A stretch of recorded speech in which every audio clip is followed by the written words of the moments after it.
Chapter 911. Bojiu was still thinking about the dormitory and didn't pay much attention to the interaction between Shui Yaoyao and Jiang Zhua. But when she heard Shui Yaoyao's words, she asked gently, "Do you need me to go with you? The nightclub isn't safe sometimes."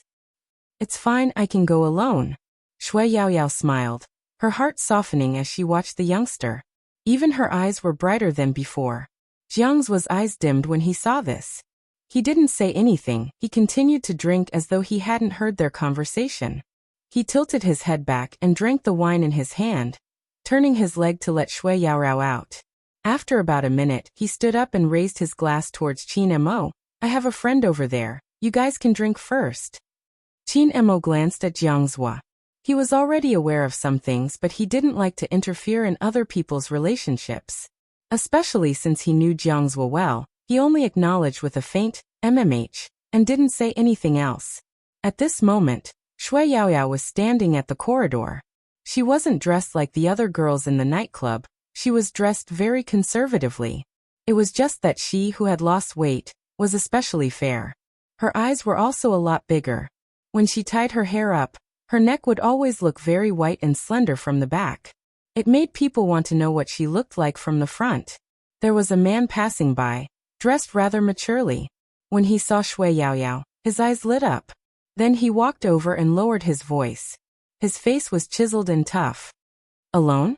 The nightclub wasn't well lit. Shui Yaoyao turned when she heard the voice. The man's gaze deepened. "So it's you." Shui Yaoyao didn't recognize the person in front of her, her eyes filled with confusion. "You are? I know Boss Feng." The man had a company under him.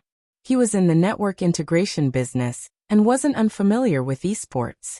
Of course, it wasn't the photos that made him remember Shui Yaoyao. It was her personal story. Shui Yaoyao was just another selling point for a professional esports player's publicity. She was like most ordinary girls, but she had leaped into the limelight of a professional esports player. In addition, she used to be very mellow, and her current appearance was undoubtedly a very good story template. However, at that time, when the man looked at the information, he felt that if all the girls in this world were as hardworking as her, then the results of some things might be different. The man smiled. Originally, he had intended to play around, but now, there was a hint of sincerity. "All right, let's not talk about me. Why are you here alone? The nightclub is not a safe place." Shui Yaoyao wanted to say something. A familiar deep voice came from behind. "Boss Ling, you're in a good mood. I didn't know you knew my friend." Shui Yaoyao didn't need to look to know who that voice belonged to. It was probably because she did not keep to the time agreement that the person's voice carried a trace of coldness, as if it was stained with a heavy layer of ice. "Director Zhang's friend?" The man raised his eyebrows and chuckled. "It doesn't look like it."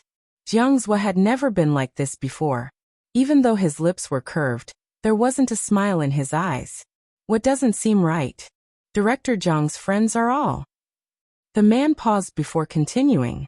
"She doesn't seem to belong to that type." Jiang Zhua glanced at Shui Yaoyao. Probably because of the distance, his voice became colder. "Director Ling, don't you know that some people can't be judged by their appearance?" This sentence obviously had another meaning. The man frowned, wanting to speak up for Shui Yaoyao.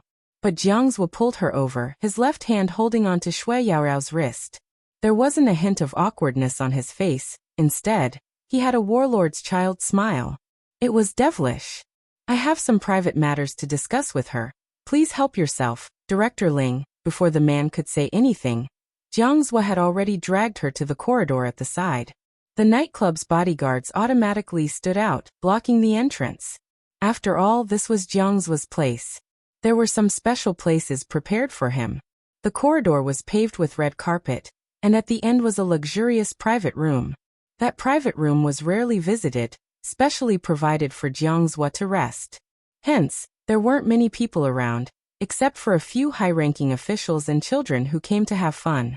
Even if they saw Jiang Zhua dragging someone, they would think it was a beauty. The ambiguous expression on their faces clear.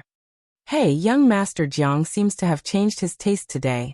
Who is this for young Master Jiang to bring her here personally?" A drunk youngster placed his arm over a girl's shoulder, leaning over to see what Shui Yaoyao looked like. Jiang Zhuo blocked him, looking playful. What's so good about a girl? Go do what you have to do. I have something to do here. What can you do at this hour? The youngster laughed even more happily. All right, I understand. I won't disturb young Master Jiang and this lady. Have fun. All right, get lost. Jiang Zhuo was always like this in front of others, his child aura mixed with the aura of a gangster. Shui Yaoyao heard his words and roughly knew what kind of person he thought she was. Hence, she didn't retort. Anyway, no one could see her from where she was standing. It was a day like today. Shui Yaoyao just hoped that no one would recognize her, as long as she didn't embarrass Supreme Alliance. Jiang Zhuo probably didn't want others to know that they were together, otherwise, he wouldn't have ignored her and said those words. Come to think of it, his attitude towards her had never changed. He probably hated her, but at that time, he just felt that there was no need to be calculative with a girl like her, who was a toad trying to eat swan meat. After all, she hadn't shown herself in front of him yet. Later, when the conflict erupted, she understood his hatred. He had told her that the thing he was most unhappy about was that Uncle Jiang had forgotten about his mother. At that time, the two of them were keeping a secret, and he had always told her anything he wanted to say. He even said that he could only say all his unhappiness in front of a ball like her. No one would have expected that her mother would become the woman Uncle Jiang wanted to marry. To him, regardless of whether it was her or her mother, they were probably no different from the gold diggers outside. Ever since that day, the way he looked at her was as cold as ice, as though it could pierce through a person's bones, just like now. After entering the luxurious room, Jiang Zhuo exerted force with his wrist, pressing the person in front of him into the sofa. Then he bent down and lowered his body, his voice ringing in Shui Yaoyao's ears. I really underestimated your ability to recognize people. Why? Now that young Master Fu isn't important to you, you're starting to change him? Shui Yaoyao clenched her fists. This has nothing to do with His Highness Jiao. Looking at Shui Yaoyao's expression, Jiang Zhuo's gaze turned cold. You treasure him so much? Heh, what do you think he would think if he knew what you are like? Shui Yaoyao's gaze met Jiang Zhuo's, and there was no room for resistance. I have always thought that this contract is between the two of us. When we were together, we agreed to keep it a secret. Otherwise, I wouldn't have agreed to the contract. Yes, everything you said is right. Jiang Zhuo sneered, his fingers pinching Shui Yaoyao's chin. He bit down on her lips, his voice cold. But don't forget who begged me to agree to this contract. Shui Yaoyao knew that she had no right to refute his words. If that young Master Fu knew that you have done so much for him, would he be touched? Or would he be like me and feel that you are pestering him? Jiang Zhuo's fingers slid down her chin into her collar. It's a pity that no matter who you pester, you won't pester him to the end. The coldness from her collarbone made Shui Yaoyao shudder. Her fingers tightened naturally, her brows furrowed. Jiang Zhuo didn't like her expression. It was as though she was tolerating something and hadn't really accepted him. His gaze turned even colder. Why? You aren't even willing for me to touch you now? Shui Yaoyao knew that if she wasn't willing, Jiang Zhuo wouldn't take another step forward. Just like now, he had already stopped. Even though his breath still lingered on her lips and nose, at least his hand that was about to cover her had stopped. This gave Shui Yaoyao a chance to talk rationally. I just saw you with a very beautiful person. This was what she wanted to say this time. What was unbelievable was that Jiang Zhuo seemed to have recovered a little. His lips curved upwards, his beautiful eyes looking at her. It wasn't clear whether it was playful or sarcastic. Jealous. Only then did Shui Yaoyao realize that he had misunderstood something. She immediately explained. No, that's not what I meant. What I meant was, just like what we said in the contract, if you have someone you like, tell me and we'll end this relationship. Otherwise, you'll hurt a third person. Plus, if you have someone you like, you'll probably hate doing this with me, right? For some reason, his side profile suddenly turned cold. You don't have to remind me about such things. Just like what you said, if I have someone I like, I definitely won't want to touch you again. I will inform you when the time comes. Shui Yaoyao's voice faded, and she smiled as though a huge burden had been lifted off her shoulders. She looked as though she had heaved a sigh of relief. Jiang Zhuo didn't seem to have the slightest interest. He retracted his hand and lit a cigarette, holding it between his fingers. Aren't you a little too self-conscious? Chapter 9:12. How do you think I feel about you? Jiangzhua glanced over, the color in his eyes darkening. I just feel indignant. Don't misunderstand your position. If it had been in the past, Shui Yaoyao would have been heartbroken. But now that she knew the truth, she said, I've never misunderstood anything. I'm just reminding you because if something happens, it won't be good for either of us. Similarly, I won't have any illusions about you anymore. I've said what I should have said that day. Actually, thinking about it, it's quite funny that we have such a contract, isn't it? I earned quite a bit from the competition this time. If you have any thoughts, we can use other methods to solve some problems. Jiangzhua laughed, reaching out to extinguish the cigarette in the ashtray, the coldness at the corner of his lips obvious. That's right, I forgot that you're already a small god in the esports world. Why? After gaining fame, you feel that your past is too unbearable and you want to get rid of it? Jiangzhua leaned over, his breath hitting the back of Shui Yaoyao's ears. The game has already begun. As for when it ends, it's up to me, not you. With that, Jiangzhua stood up, walking out of the room. The aura emanating from his back made some of the staff in the nightclub afraid to take a step forward. Anyone could tell that young Master Jiang wasn't in a good mood, which was why he came to the nightclub to drink. Now it seemed even worse than before. He had clearly brought a girl in. How did he end up like this? Shui Yaoyao glanced at the door that had been slammed shut, the sound still echoing. She roughly knew what Jiangzhua was thinking. He had always been a leader. Of course, he wouldn't allow anyone to end what he wanted to do. It probably had to do with his pride. Shui Yaoyao stood up, walking out. When the nightclub staff's gaze landed on her collar, she seemed to realize something. She blushed, lowering her head to tidy her clothes before walking towards the Supreme Alliance card bag. She had thought that if he left just like that, the agreement would be cancelled. What Shui Yaoyao hadn't expected was that in less than 2 minutes, she received a message from Jiangzhua just as she walked down the corridor. The content was for her to greet the people from Supreme Alliance. Someone would pick her up and they would meet at the usual place. She had been going there every Thursday since they had agreed to meet at the old place. That was Jiangzua's own house. Probably no one knew he had such a house. Some people said that he often kept beauties in there. However, she reckoned that if those people knew that she was also a member of the Fragrance of Heaven and Earth, they would definitely be surprised. After all, among the people he knew, her appearance was indeed very ordinary. Shui Yaoyao had always been self-aware, especially in this aspect. Even more so. She's on Thursday.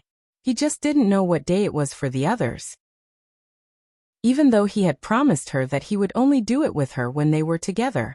But today's scene made Shui Yaoyao feel like she didn't understand Jiangzhua at all. The person she used to know was like her best memory. When it stopped at that moment, she would always mistake it for warmth. Chapter 9:13. Someone as warm as a brother would only exist when nothing had happened. When it happened, she also truly understood his thoughts and the gap between the two of them. Feelings couldn't be forced. She sincerely hoped that they could be clear that she wasn't someone who clung to anyone. Shui Yaoyao didn't reply to the message. Today was an important day for everyone. She didn't want to be absent from Supreme Alliance's victory celebration. She believed that he would find someone to replace her. But Supreme Alliance was irreplaceable to her. Moreover, Highness Jia was so smart. It was probably because she didn't reply. Very quickly the next day's WeChat came. Shui Yaoyao glanced at it, and sent a few words over. Find someone else today. After the National League, I will abide by our agreement. Find someone else? When Jiangzhua saw the 3 words, his eyes turned extremely cold. What kind of person did she think he was? Or was it because she didn't care anymore, and it had nothing to do with her who he was with? Jiangzhua sat in the back seat of the extended black car. The interior of such a luxurious car was very grand. Beside him was a cigarette lighter and a wine glass holder. He tightened his grip on the phone. That man from the Fu family was really very important to her. The driver could clearly see his young master's unhappy expression, but he didn't dare to say anything. He watched as the person threw the phone in his hand to the side and disappeared into the night. Not going there today. Back to the courtyard. Yes, young master. Even though the driver was shocked, he didn't show it. But his young master had said that he was going to pick up second miss today. Now it seemed like they weren't on good terms again. Outside the car window, the night continued. The unique liveliness of a nightclub hadn't subsided at all. It was the reverberation music that could make people high. The DJ wore black headphones and played with one hand while the other led the rhythm. It was like a sleepless night that made people excited. But it was such a night that things happened easily. There were probably many benefits to being good-looking. For example, he didn't know how many waves of girls had come over to buy the youngster a drink. Chin Emo was even sent a huge fruit platter. Perhaps it was because Jiangzhou wasn't the one serving Chin Emo this time. He didn't go to the private room along the corridor. Instead, he sat at the two sides of the stage, which was why people thought he was just here to play. After all, Chin Emo was wearing his private clothes. He had shed the business suit and the team battle uniform. All that was left was his original color. He was noble with a hint of indifference. It was the kind of temperament that attracted girls. Even the curve of his chin made people want to stare at him again and again. At this time, Coco always sighed. They were both university students, but why was there such a huge difference between him and Captain? In fact, even if they were all esports almighties, only Coco had appeared more often. Hence, Coco was wearing a black mask and hugging a bottle of wine to get drunk. He was frustrated that he couldn't show off his beautiful face. Speaking of which, it was probably because of his cold aura that not many people got close to him. On the other hand, Bojio was surrounded by 3 to 4 girls, all of them blushing as they chatted with her. This was what Shui Yaoyao saw when she came back. Bojio smiled and said to the girls, "My friend is back, please give up your seat." Even if the girls had other thoughts, they could only leave since she had already said that. But before they could take a step, it happened. Not far away, a man with a thick gold chain and a handbag on his arm walked over aggressively. Behind him were 3 or 4 people who looked like underlings. He swept a glance at one of the girls and pulled her back. He raised his chin and glanced at the silver-haired youngster in front of him. "Do you know who she is? How can you drink her wine so casually?" Lin Feng was tired of looking at the girls and wanted to talk to Little Spade about brotherly matters. The so-called brotherly matters were probably to ask the gays what they were thinking. Why didn't they like soft girls? Why did they have to like guys who were as hard as them? He hadn't expected that before he could put on a serious expression, someone had come to ruin his plans. The naive Lin Feng's definition of a good thing was a little unusual, but that didn't affect his desire to beat them up. The man with the gold chain was still pretending to be cultured. "Look at your looks, you haven't been around much. How are you going to settle the score for flirting with someone's girlfriend? Shouldn't you talk about it?" Bojio swirled the wine glass, looking like a nocturnal prince. She laughed. "What do you want to talk about? I'm not an unreasonable person who dares to drink anyone's wine, right?" The man with the gold chain glanced over. Immediately, someone passed a bottle of wine over. It was white and had a high purity. "Since you like to drink so much, finish the whole bottle in front of me." The man with the gold chain sounded calm, his entire aura imposing. Usually, the students would have given in when they saw him like this. A bunch of people who came from nowhere were acting so high profile just because they were handsome. Weren't they asking for a beating? The golden chain man wanted to teach them a lesson and let them know how high the heavens were and how deep the earth was. But the man didn't expect the youngster to not show any signs of fear. Instead, she looked at him and lifted her lips. "What if I say I don't want to drink?" The gold chain man's eyes darkened, and he looked very dangerous. Looks like some people just want to suffer before they realize how ridiculous their words are. With that, he glanced to his left and right. The two of them clenched their fists, rushing towards her with a murderous aura. But before they could even get close to the young man, their feet hit the ground, and they fell face first onto the ground. It was Chin Emo. He was still holding onto the wine glass, but his long legs were stretched out. The man with the gold chain was infuriated when he saw the situation. "Look, this bunch of people refused a toast only to be forced to drink a forfeit. What are you waiting for? Hurry up and attack," the man with the gold chain ordered. The people around him pounced towards the youngster like a swarm of bees. They were obviously relying on their numbers and familiarity with the place to get rid of someone. The man with the gold chain was still waiting for the youngster to beg for mercy. Just then, the youngster in front of him bent over and kicked beautifully. While she dodged the man's attack, she reached out and pulled him over forcefully. The youngster's movements were swift, so swift that the man with the gold chain couldn't retaliate in time. The others froze. After their legs were kicked by the youngster, they realized one thing. These people weren't to be trifled with. Bojio didn't mind. Since things were smashed during the fight, he would let the troublemaker pay for it. With that in mind, the youngster grabbed onto the gold-chained man who was about to retreat. Her actions were so cool that Lin Feng, who was seated at the side, wasn't of any use. She watched as the rest of the men were pushed down, and there was only one left. Bojio exerted strength in her wrist. She grabbed onto his collar with one hand and lifted him up. Do you still want me to finish the whole bottle? Do you know who I am? Do you know whose place this is? The man with the gold chain was used to being arrogant and had no intention of holding back. How dare you fight here? Where do you think this is? Where do you think you can come and go as you please? Look at my relationship with Jiangzhua. How dare you challenge me? That explained why the man with the gold chain was so fearless. It was because of their relationship. But if he was really close to young Master Jiang, how could he not know the Almighty?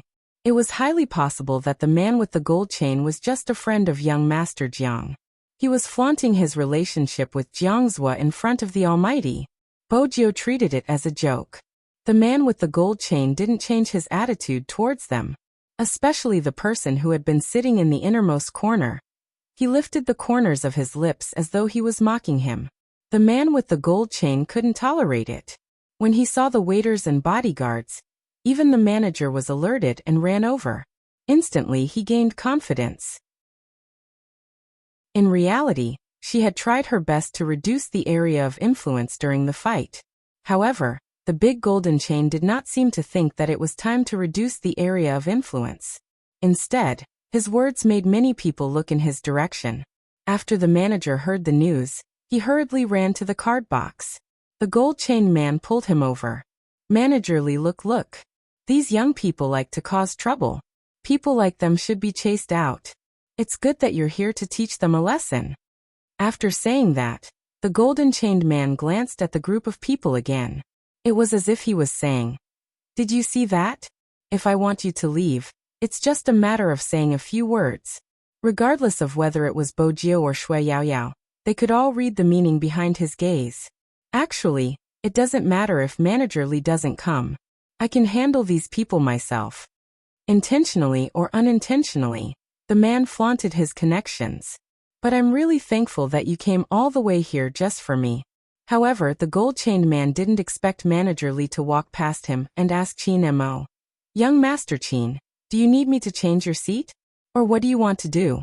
Before Boss Jiang left, he instructed us to take good care of your card box. I just left for a short while. I didn't expect this to happen. Young Master Qin? The moment Manager Lee said that, the golden chain man realized that he had done something stupid. He had never expected that young Master Qin would be sitting there. Wasn't he usually in a private room? Why was he so unlucky today? He had bumped into him sitting outside. Moreover, when he thought about what he had done and said to them, the golden chain man's face turned red and white. It was embarrassing enough that he had mistakenly thought that Manager Lee had come specially for him. Now that he thought about it, he had even flaunted his relationship with young Master Jiang in front of young Master Qin. At this moment, the golden-chained man wanted to find a hole to hide in. While his heart was pounding, there was also an indescribable sense of awkwardness. The girls were still standing at the side. When they heard Manager Lee call Qin Mo, young Master Qin, they realized something and looked over with a different gaze. Qin Mo rarely came to this kind of place. Even if he did, he would order a private room. It was rare for him to sit outside like this. Some of them had just delivered fruit platters here, and many rich people had said that they had their eyes on someone in this group. Now, it seemed that none of them were people that they could get close to. As for Qin Mo, he lifted his lids and glanced at the man in the gold chain. His voice was calm, and there was an indescribable indifference in it. There is one thing you are mistaken about. In the future, look after your girlfriend well. Don't give her alcohol so casually. Not everyone will drink the alcohol she gives. If you can't look after your own woman well, you will vent your anger on others who are more outstanding than you. Boss Hong, do you think you are a man? Boss Hong was a golden chain man. His words were a slap in the face. Boss Hong was shocked that this young Master Qin knew him. Apart from the shock, he thought about why everyone said that young Master Qin wasn't someone to be trifled with. That one sentence had shaped his behavior for the day. It sounded a little perverted. Moreover, this matter was caused by this little girlfriend of his who was not well behaved. Qin Mo was just short of saying that it was his girlfriend's problem, and it had nothing to do with others. Boss Hong turned his head and saw that many people were looking at him. He had really lost all his face. This was a place he frequented, which was why he knew Jiangzhua. In some aspects, there was no distinction between the two sides. But because of this, when the young master of the Qin family said that, not only had he been cuckolded, but he was also narrow-minded and narrow-minded. F***ck, were all cultured people like that? It didn't sound like much, but when he thought about it, it was more lethal than dealing with him directly. This young Master Qin was really too. Boss Hong wasn't well educated and couldn't find the right words to describe him. Bojio shook her head regretfully. In terms of shamelessness, she really couldn't compare to the Almighty. When he saw the youngster shaking her head, Qin Mo arched a brow. His voice was calm. Come over. It was obvious who he was talking to. Boss Hong wouldn't foolishly stay there to be a target. After apologizing, he quickly left, mainly because he was afraid that young Master Qin would say something else. Originally, he didn't want to do anything, he just wanted to scare them, but who knew that he would be the one being scared? Chapter 9:14. Bojio arched a brow. She walked over. Qin Mo didn't hold back at all. He sat there and pulled her over. His thin lips were extremely close to her nose, just a few tenths of an inch away. Their posture instantly attracted a group of people's attention. Especially when the youngster leaned forward, the sharp edges of his face were covered with tiny fur. It was clean and fair, carrying an indescribable handsomeness. The two of them were in such a position, it was too much like the prelude to a kiss. It's too easy to attract attention. Bojio. She really didn't know what to say. After all, the Almighty was the best at attracting attention. The two of them were already handsome. Now they were displayed in such a suggestive manner in front of everyone. Some of the beauties who had wanted to buy the youngster a drink stopped in their tracks. There were also some who had hoped for the appearance of the legendary young Master Qin. Now that he had finally appeared, they all froze on the spot with their mouths agape and tongue-tied. For a moment, everyone was looking at the card holder in the center. Their mouths were wide open, filled with indescribable shock. They really didn't think that the two of them would have that kind of relationship. After all, both of them were very handsome. The aura they exuded was rare as well. If these two people were indeed abnormal in that aspect, it was really a waste of heavenly gifts. Could it be that they were thinking too much? Perhaps the two of them were just brothers. But which good brother would use such a posture to talk? The girls seemed to hear the sound of their hearts breaking. There were some who didn't give up. They held on to their wine bottles and bit their lips, continuing to look around. Qin Mo exerted force, bringing the youngster's face closer to him. I don't like to fight. It's tiring to deal with another Boss Hong. Qin Mo's voice was calm. It didn't seem like there was any problem at all. But who would believe his words? Even if there were 10 more Boss Hong, they would still have to kneel in front of their captain. The captain had always been expressionless when it came to dealing with people. Just those few words just now had already revealed this characteristic of his. Now he actually said it was tiring to deal with him. Such an excuse. What exactly was he trying to do? Just when the Supreme Alliance members were feeling puzzled, Qin Mo used force and pressed the youngster down beside him. Sit here, in case your face attracts more nobodies. Bojio. That seat was really in the innermost area. She was almost in the same group as Coco. There was no exposure at all. But it didn't matter where she sat. The only difference was that the Almighty's legs were tightly pressed against hers. She didn't know if it was intentional or not. Seeing the youngster sit beside Chin Mo, the onlookers gave up completely. It wasn't that they were thinking too much, it was the truth. It was no wonder that no matter how beautiful the girl was, the young man didn't drink at all. Moreover, young Master Chin had always been cold and indifferent to everyone. Once a woman clung to him and didn't give up, that woman would be rejected the next day. It was the same for all of them. In the past, they always thought it was because of young Master Chin's personality, but now it seemed like it was because young Master Chin liked boys. Such a thing was definitely explosive, but no one dared to expose it. But someone like young Master Chin was gay. It wasn't just sad, some people's dreams of being rich were shattered. There were many people who had woken up from their dreams, including the girls who wanted to continue treating Bojio. After all, the youngster seemed like the one being kept. The toasts lessened instantly. Finally, there weren't as many people using the excuse of toasting to look at Bojio. But at this moment no one noticed. Every time Bojio moved, Chin Mo would move closer. On the third time the Almighty tilted his head, his voice calm. "Why are you so restless? Do you want to sit on my lap?" Bojio. The Almighty sounded as though she was the one taking advantage of him. Mainly, the Almighty hadn't spoken loudly, but it was clear enough for the surrounding people to hear. Everyone quietened down, lifting their heads to drink silently. Their gazes drifted over, especially Lin Feng. These two really didn't know how to restrain themselves, especially Little Spade. Bojio didn't have to guess.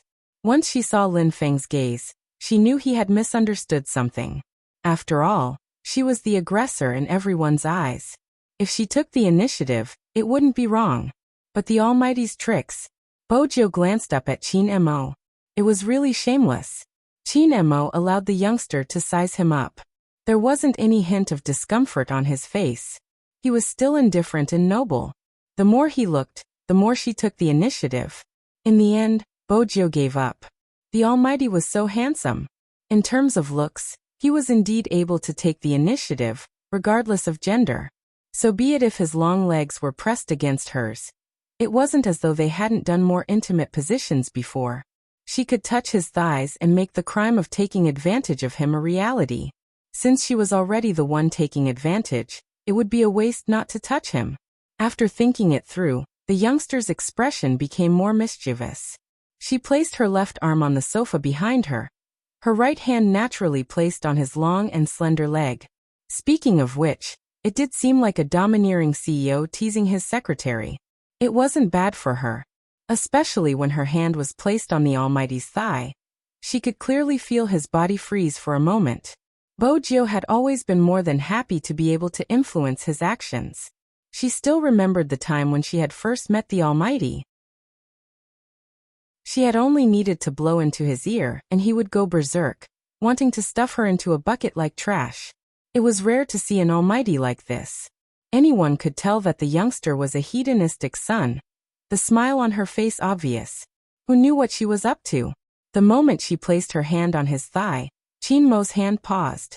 When he saw that she had no intention of moving her hand away, his gaze deepened. There wasn't any change in the contours of his face, it was still chiseled. However, his eyes seemed to be penetrated by something. They were extremely deep. A certain someone was undoubtedly plucking the hair off a tiger's head, but she didn't seem to be aware of it. She smiled at him. Brother Mo's tofu isn't bad. The youngster's hand slid down the side of his thigh. Chin Mo's eyes dimmed. He put down the wine glass in his hand, leaned closer to the person, and held her wrist with his other hand. Bojio assumed that the Almighty wanted her to move her hand away. Unexpectedly, he lowered his voice, his breath landing beside her ear. He tilted his handsome face, his pale lips pressing against the hair behind her ear. The minty tobacco scent was extremely obvious. "You aren't touching the right place. Go further down, a little towards the center. A little further down and in the middle." Bojio lowered her eyes.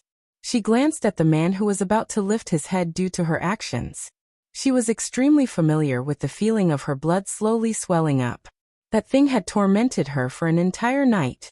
Most importantly, she had only taken a glance at it, but it seemed to have grown a little bigger. Bojio couldn't help wanting to retreat, but the Almighty held onto her wrist. When she glanced up, she saw his eyes that were as deep as the night sea and that face that was incomparably elegant no matter where she looked at it. Logically speaking, there would definitely be people noticing them when they were so close to each other. Indeed, there would be people noticing, but in a noisy nightclub, it wasn't strange for them to be so close to each other.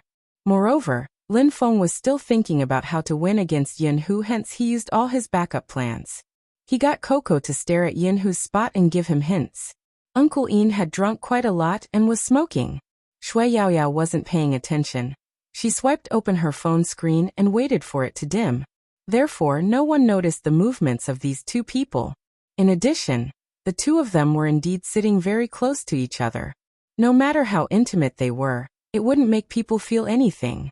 On the contrary, just looking at the two of them sitting together and talking with their faces close to each other's ears was too pleasing to the eye.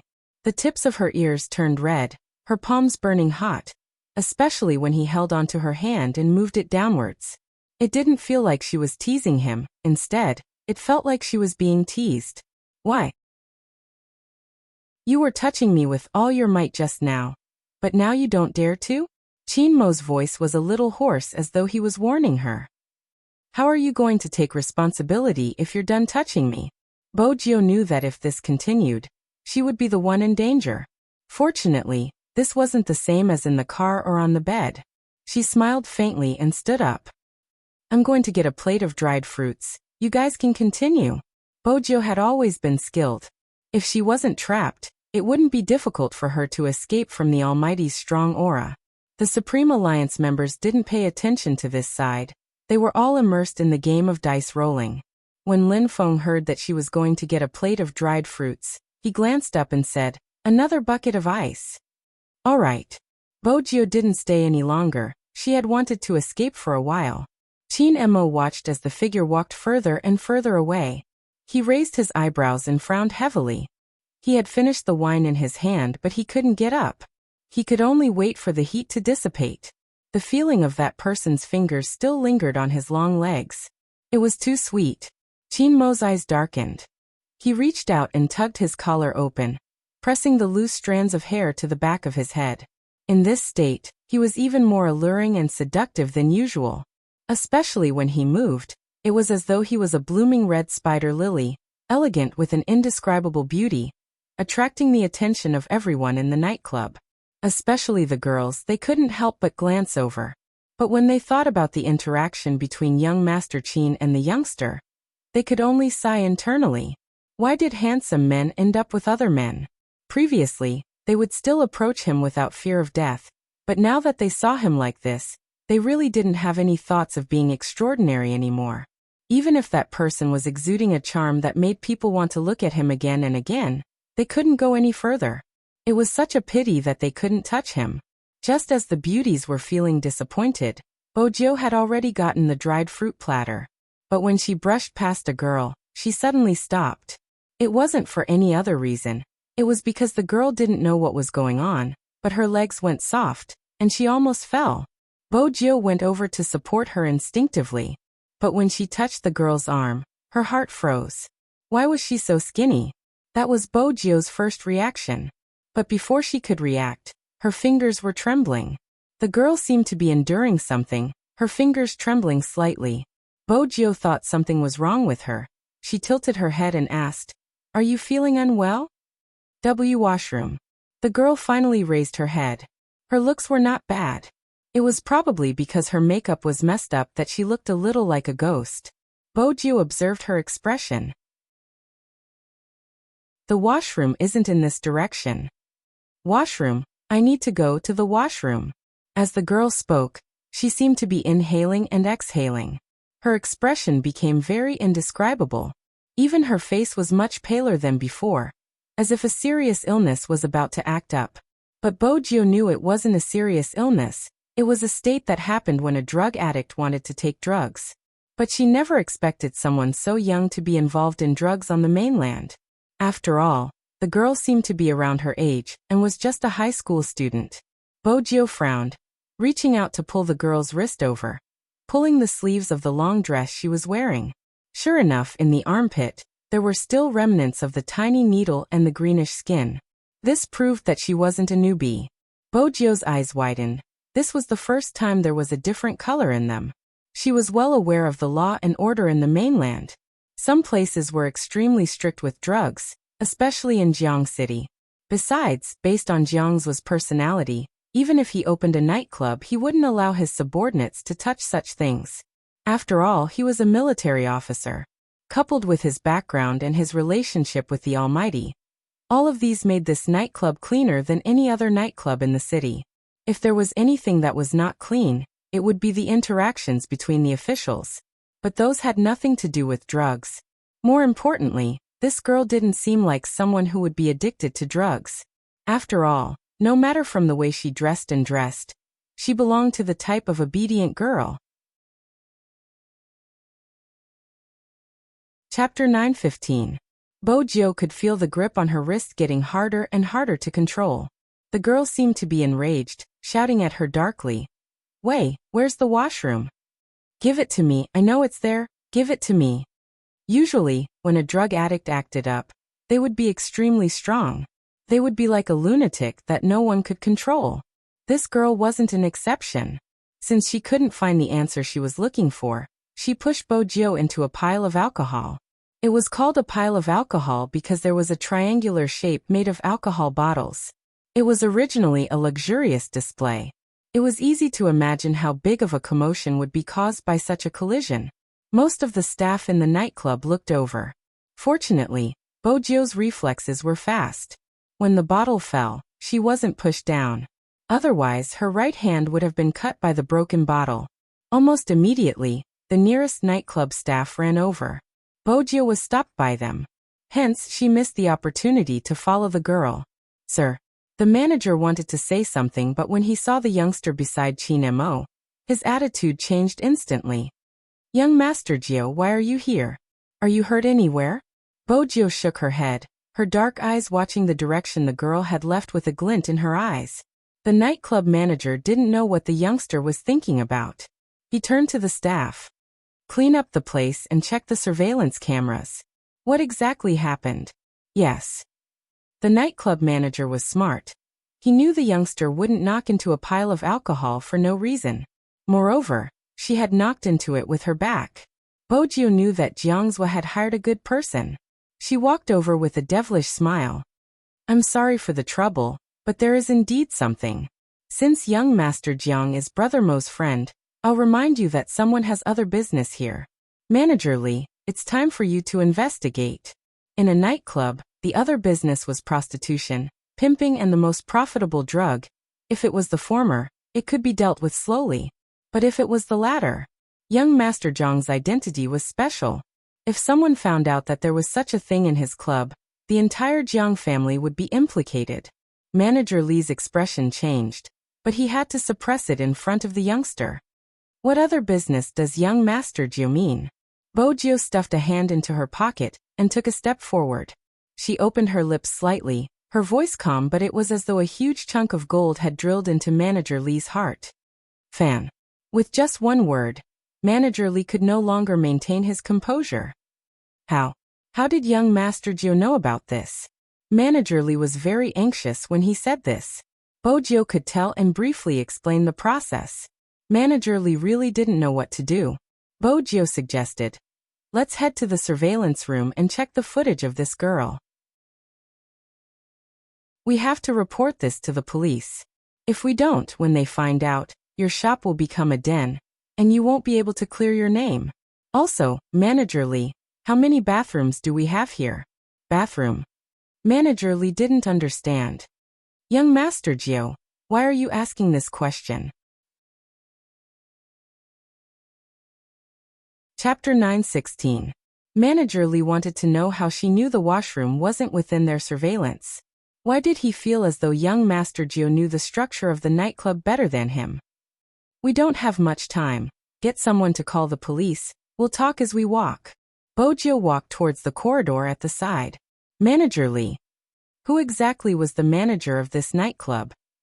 Manager Li didn't have any experience in dealing with such matters since it was the Jiang family's business, and no one dared to cause trouble here. Now that something like this had happened, it was extremely vexing. Manager Lee organized his thoughts. There are many washrooms and some private rooms have their own washrooms. If you include those, there should be more than 100 of them? Public washrooms. Bojio replied faintly. It isn't easy to find a buyer for such transactions in a high-class private room. Manager Lee. Since you know so much, I really thought you were the drug dealer, young Master Gio. Public washrooms. Bojio turned to the side, opening up a path. She repeated, indicating for Manager Lee to lead the way. Nightclubs usually didn't have high floors in order to maintain their high-class decorations. The best ones were 2 floors that looked like a palace, standing by the river with bright lights, looking like a place for the upper class. This was the main reason why the Jiang family didn't need to rely on other means to earn money. Such a nightclub wouldn't lack customers, and the sales of red wine would be shocking. There were 2 floors and a total of 4 public washrooms. There were 2 at the top and 2 at the bottom. Every single one of them was very clean. Even some of the toilets were made of ancient wood. There were also some large wine boxes, all of which were placed inside. There was a lemon-scented air freshener in the air. It was very pleasant. Strangely, this was the only public washroom with such a smell. Manager Lee followed the youngster around but couldn't see anything. Until Bojio said, "Let's go to the one we saw just now." Manager Lee opened his mouth. "Young Master Gio, do you think we should wait for the police?" "There isn't a need." Bojio glanced at him. "Trust me, the drugs are in that washroom. The thick lemon-like smell is probably used to deal with sudden police raids. Unless it's a good police dog, it would be hard to detect other smells beneath the lemon-like smell." Manager Lee. "So how did you find out about something that even the police couldn't find out?" Bojio didn't look at Manager Lee's suspicious gaze. She smiled faintly and stepped into the bathroom. Without a moment's hesitation, he directly walked into each of the small partitions. What she saw was basically a seat with a sink in the back. When she lowered her eyes, her silver hair fell down and covered her expression, making her look especially handsome. Perhaps it had something to do with the youngster's movements.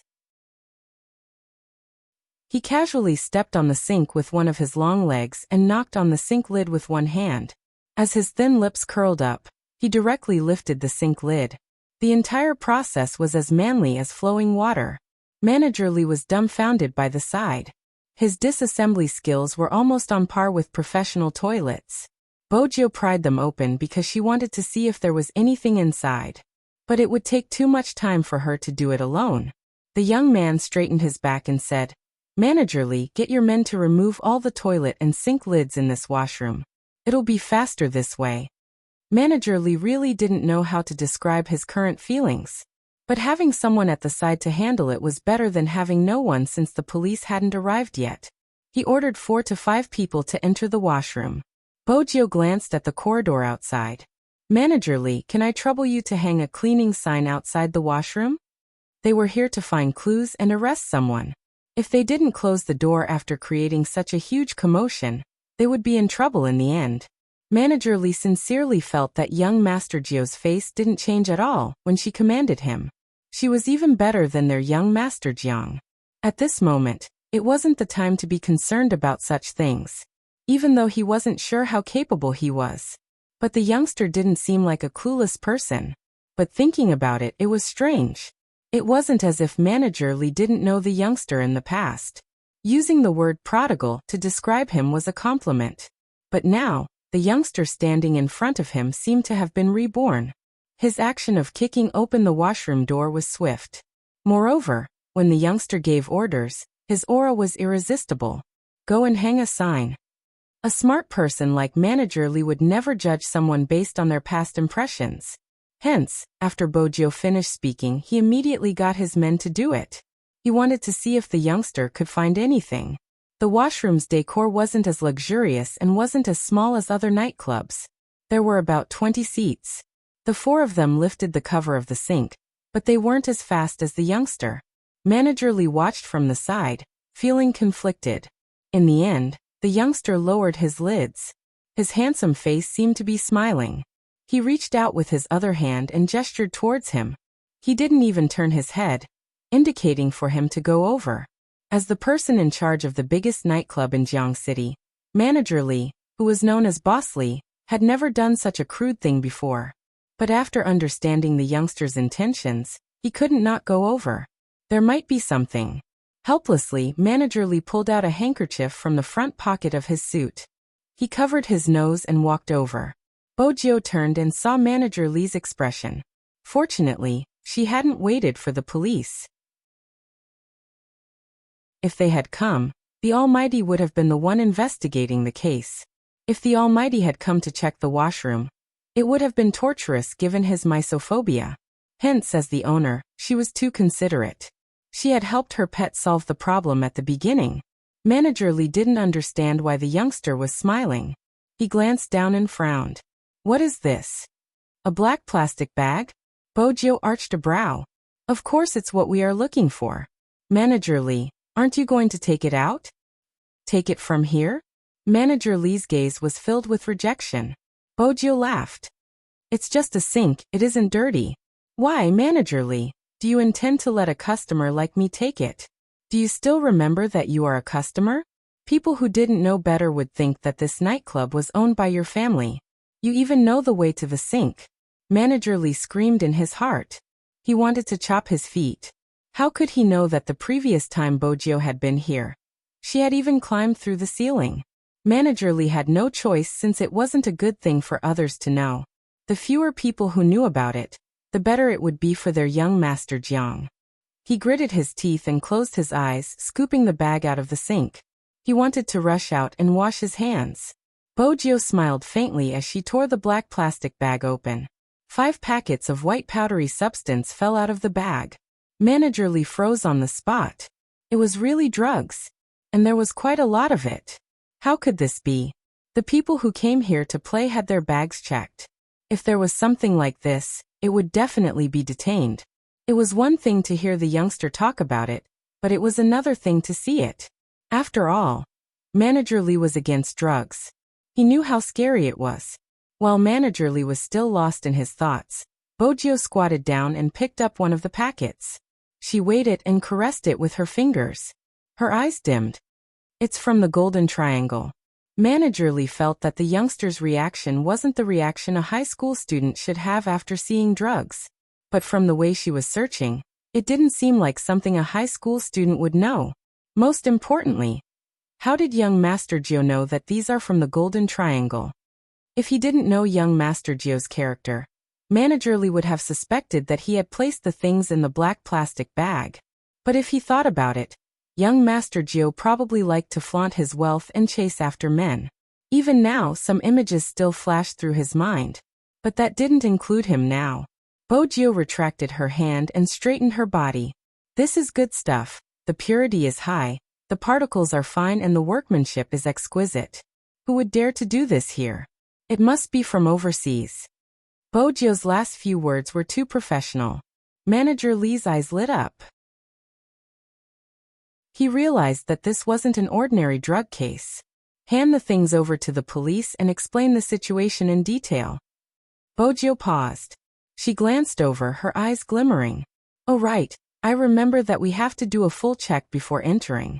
Ordinary things aren't allowed in, right? Manager Li nodded. That was why he was confused. What exactly was going on?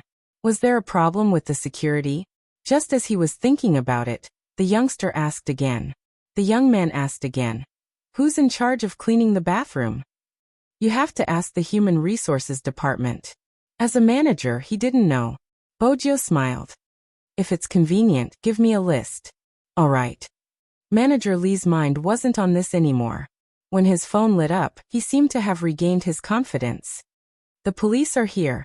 I'll get them over now. Don't. Bojio reached out to stop him, a faint smile on her face. Let them go to your office. Some things aren't suitable to cause such a huge commotion. If we alert the enemy, we won't even be able to have a surprise. Surprise? Now Manager Li only felt terrified. Who on earth placed these things in the sink of the toilet bowl, without anyone noticing? And it wasn't just one, there were 2 black plastic bags. That was a total of 10 packets. 10 packets? How many people would be addicted? The scariest thing was, he didn't know how many people had bought a portion of it before they discovered it. Manager Li rubbed the space between his eyebrows. Why was Jiang City so unstable during this period of time? What should we do, young Master Jiao? We have to tell the police about this sooner or later. Bo Jiao's eyes dimmed. We can tell them, but don't let them come to this toilet. Just treat it as a routine check. I'll inform Brother Mo later, and he'll settle the rest. It would be best if young Master Qin could help us. Manager Li heaved a sigh of relief. I still have to inform Boss Jiang about this. We can't hide such a huge problem from him. Bo Jiao wouldn't interfere. Up to you. It's better if others don't know. I understand, young Master Jiao. It won't be a good influence. Bo Jiao knew that it wasn't just a bad influence. There was a high possibility that someone had planted them here.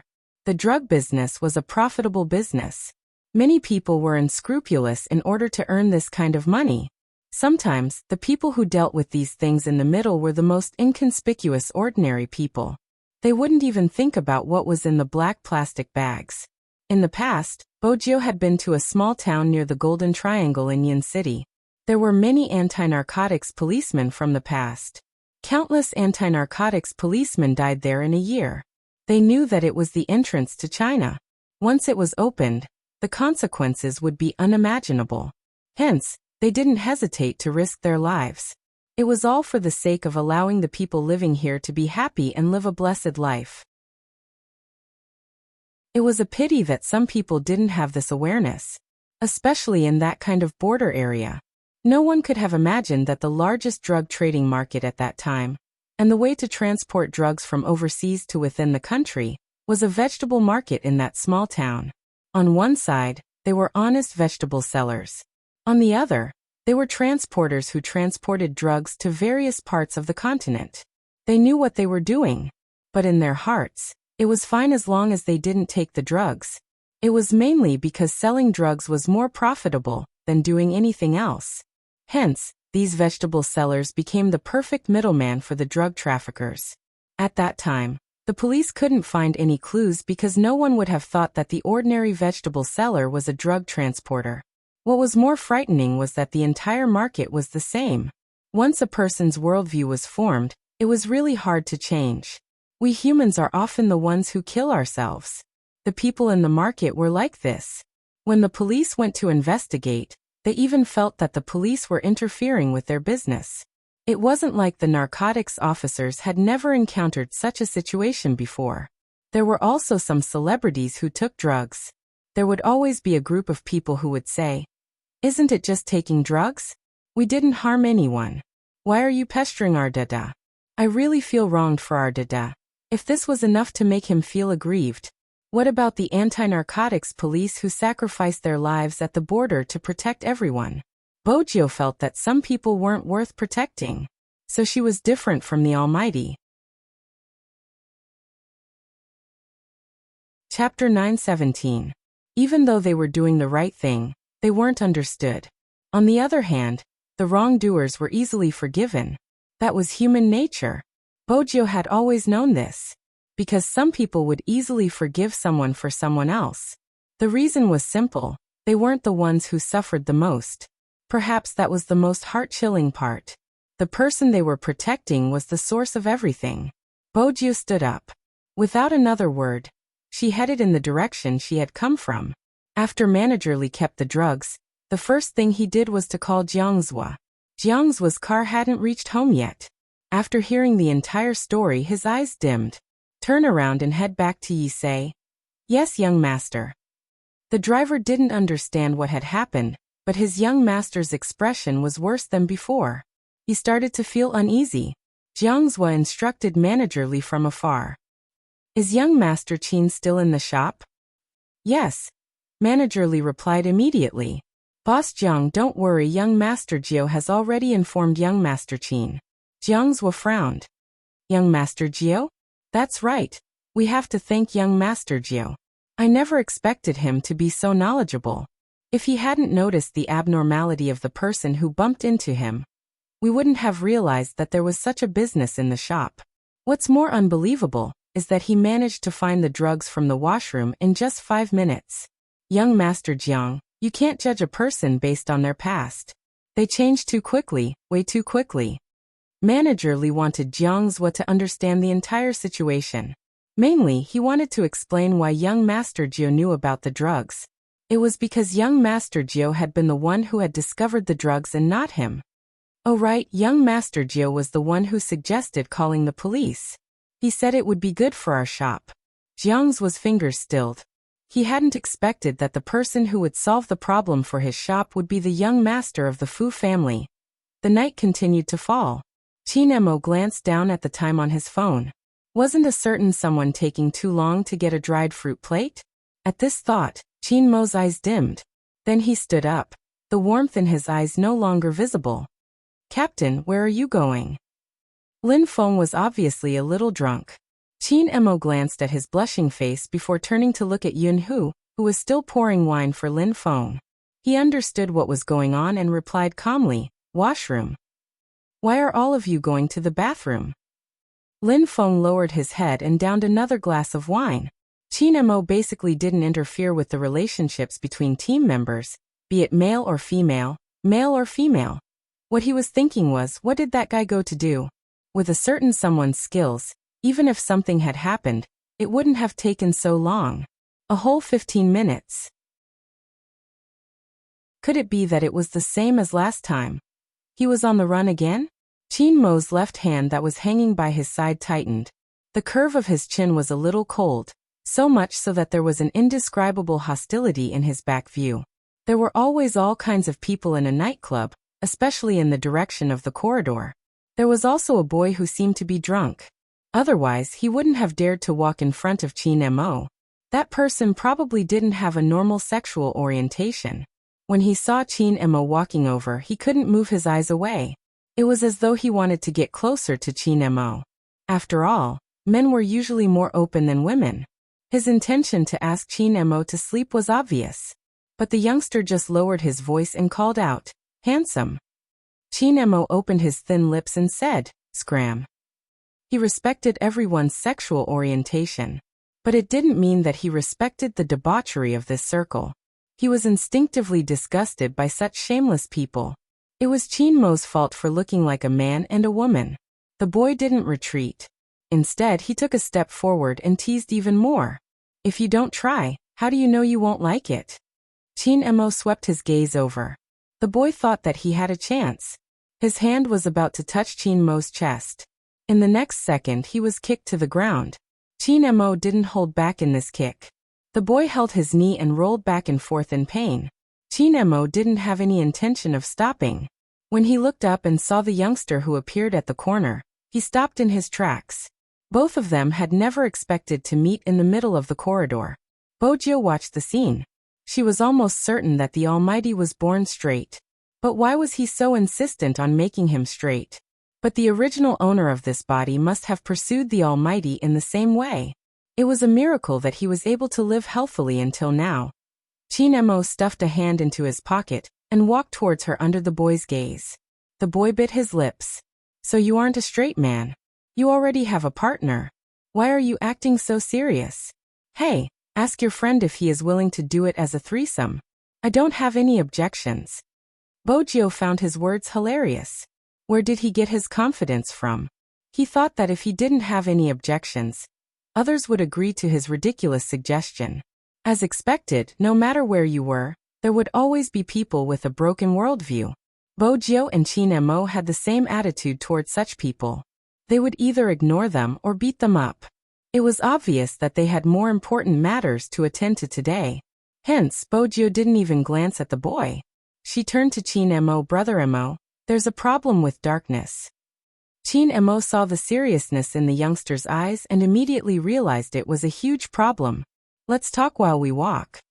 Alright, but this isn't the direction. We have to go to Manager Li's office. Bojio took a step forward. Qin Mo was on her left, and the two of them disappeared around the corner.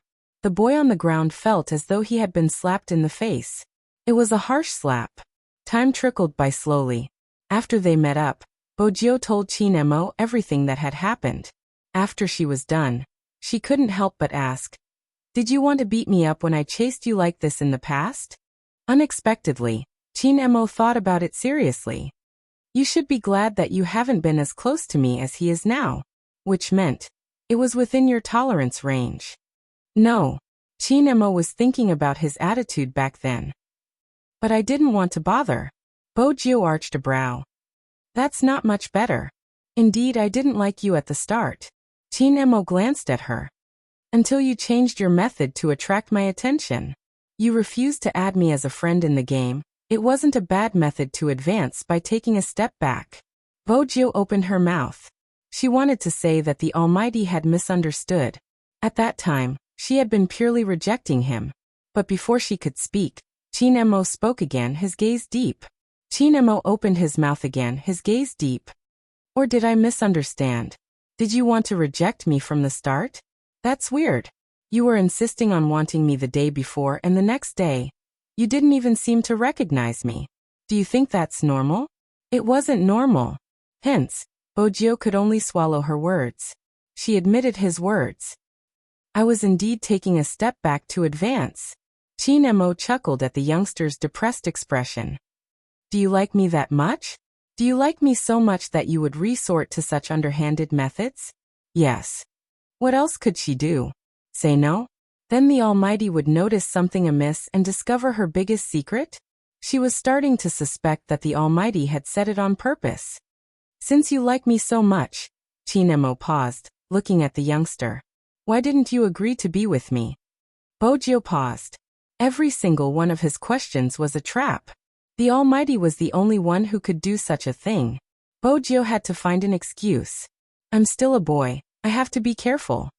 Chin Mo watched the youngster, his gaze deepening. Then I'll wait for you to regain your true identity. Bojiu didn't know how to respond. She hoped that the Almighty would treat her the same way he treated her after he found out who she was on the other end. Manager Lee couldn't help greeting Chin Mo when he saw him. Young Master Chin. The police had arrived as well. After finding out about the drugs, they had planned to take action immediately. Fortunately, Chin Mo had arrived in time. He had called Director Huang since most people didn't know Chin Mo's identity. Without Director Huang's call, the police wouldn't have been mobilized. Director Huang knew Chin Mo well. If there wasn't a case, he wouldn't have contacted him. Unless there was a case. Hence, the moment he hung up, Director Huang rushed over. By then, Chin Mo and the others were already in the surveillance room. With the youngster as a witness, they had successfully locked onto the drug addict who had bumped into him. I have to report this case to the higher-ups and apply for a higher level of authority. Director Huang's voice was deep. Since the drugs were being spread in such a manner, it wasn't just a simple business. It was a large-scale organized drug trafficking. They had even processed the smell, which proved that their opponent wasn't easy to deal with. In the end, how did the drugs get in? How did they contact the buyer? Who was the one who avoided the surveillance at night and hid the drugs in the bathroom? Besides, it was rare to see such a drug trafficking method. There had to be something fishy going on. Director Huang hadn't experienced such a thing in years. Ever since Chin Mo had dealt with that bunch of people, drugs hadn't appeared in Jiang City again. Why did he sense a dangerous aura that signaled the arrival of a storm? Chin Mo was still watching the surveillance when he caught sight of the youngster lifting the lid of the sink. He glanced over, glancing at her. How did a rich young master know that it was easy to hide drugs in such a place? Bojiu seemed to have noticed his gaze. She tilted her head and caught a flash of suspicion in his eyes. At the same time, she realized that her actions weren't appropriate in front of the camera. It could even be said that her actions were filled with loopholes. But even so, Bojiu was still able to pull it off. She lifted her thin lips and her eyes curved into crescent moons.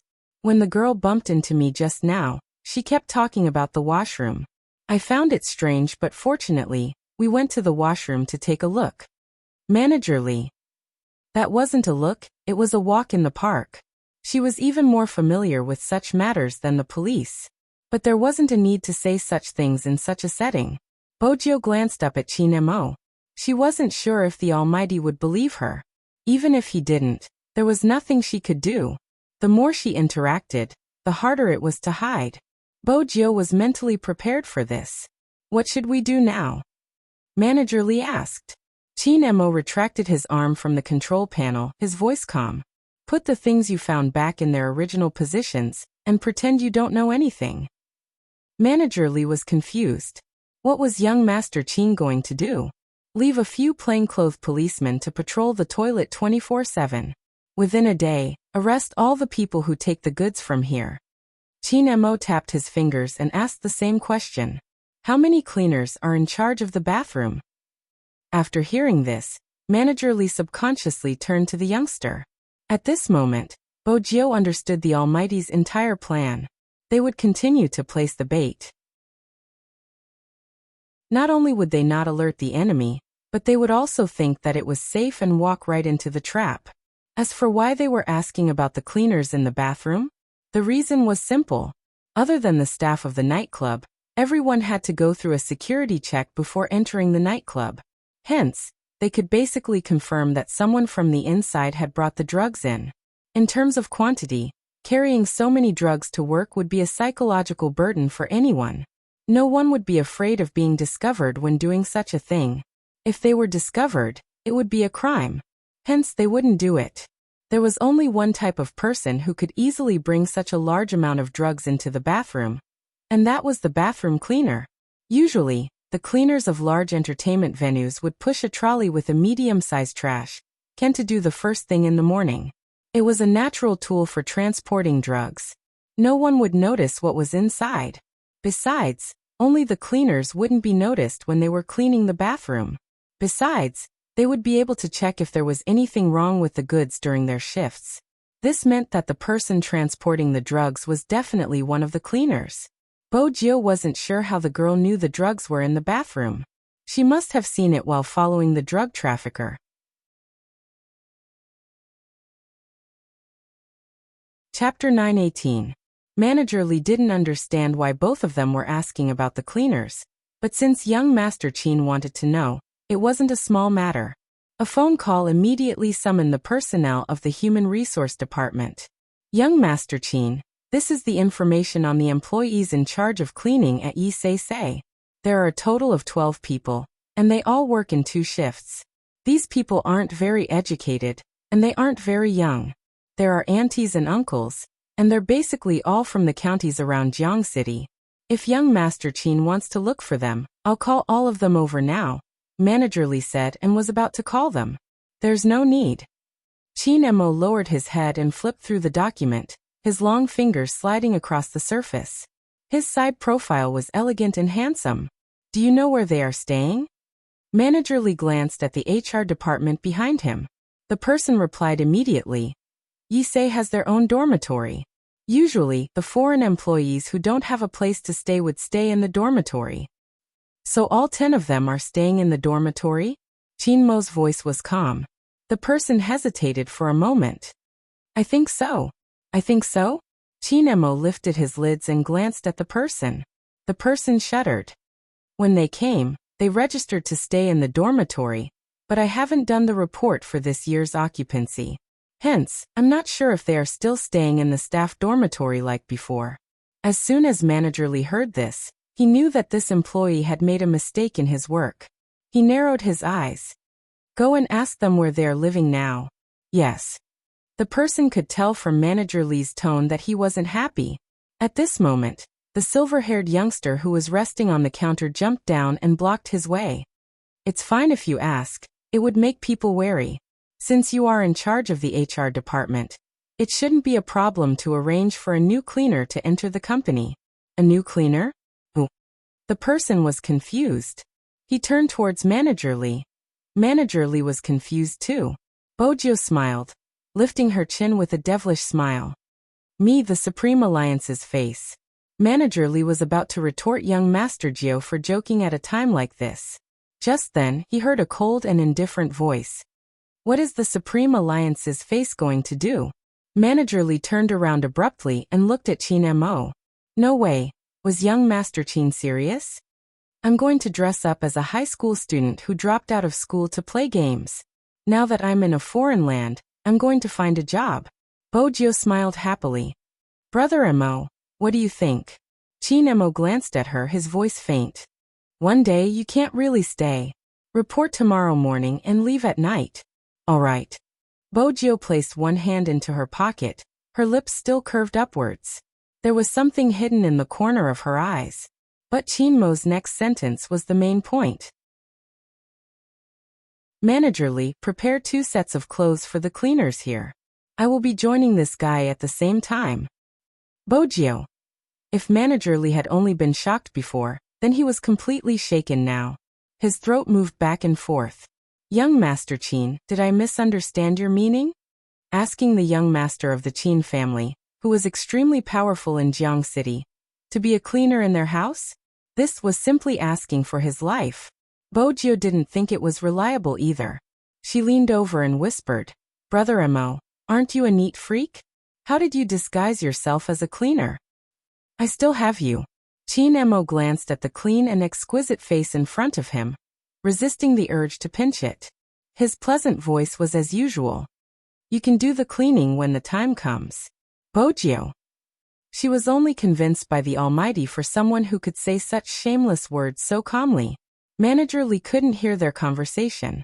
He stood at the side, his gaze drifting. He had heard that young Master Qin treated the youngster differently, but he hadn't dared to think that way. After all, the Qin family's teachings wouldn't allow such things to happen. Even though young Master Jiu had changed a lot, he was still a boy. Before this, Manager Lee hadn't expected the rumors to be true. After all, young Master Qin had never allowed anyone to whisper in his ear. I'll get someone to prepare it now. Manager Lee was a smart man. He knew when to speak up. Qin Mo nodded and didn't say anything else. By now, Manager Lee also understood that it was best to follow the procedure and try not to alert the enemy. The bathroom was restored to its original state. According to Qin Mo's instructions, there were plainclothes policemen patrolling the area. Especially when the cleaners went in, they had to follow them. Actually, it was easy to find out who had planted the drugs in the bathroom. But the important thing wasn't the person who planted the drugs, but the person who gave them the drugs. Hence, they couldn't act rashly. They couldn't arrest the culprit immediately. They would use the bait to find more clues. That was Qin Mo's and Bojio's goal. Once again, the two of them had the same thought. The disguise was necessary. Actually, Qin Mo didn't have to do it personally.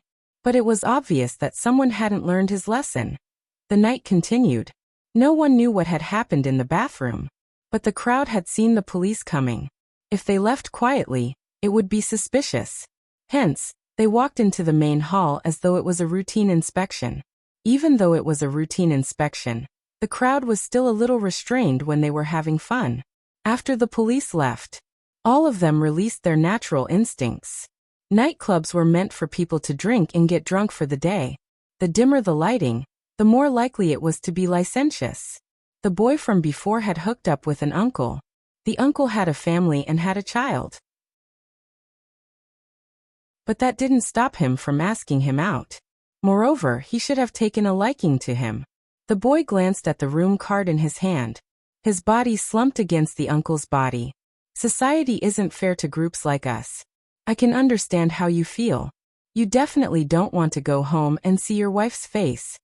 Regardless of whether it was a female or male mistress, they would always say the same thing. I don't have any feelings for her. Don't think that I have everything. Actually, I'm not happy at all. Does she know who you are? Of course not. I can't tell her. I can only relax outside like this. Sigh, I understand. The boy placed his hand on the uncle's chest. There was a deep meaning in his voice. I will accompany you today. The man grabbed his hand. He looked as though he wanted to go to the room immediately. When Bojio and Qin Mo passed by, they saw such a scene. The boy still felt that he was rather noble. He lifted his chin and followed the man anxiously. Bojio and Qin Mo weren't people who liked to express their opinions. But they still felt disgusted when they met such a man and a male mistress. This had nothing to do with sexual orientation. If you liked a man, don't get married. Since you are married and can have children, live a good life. If you don't want to, get divorced.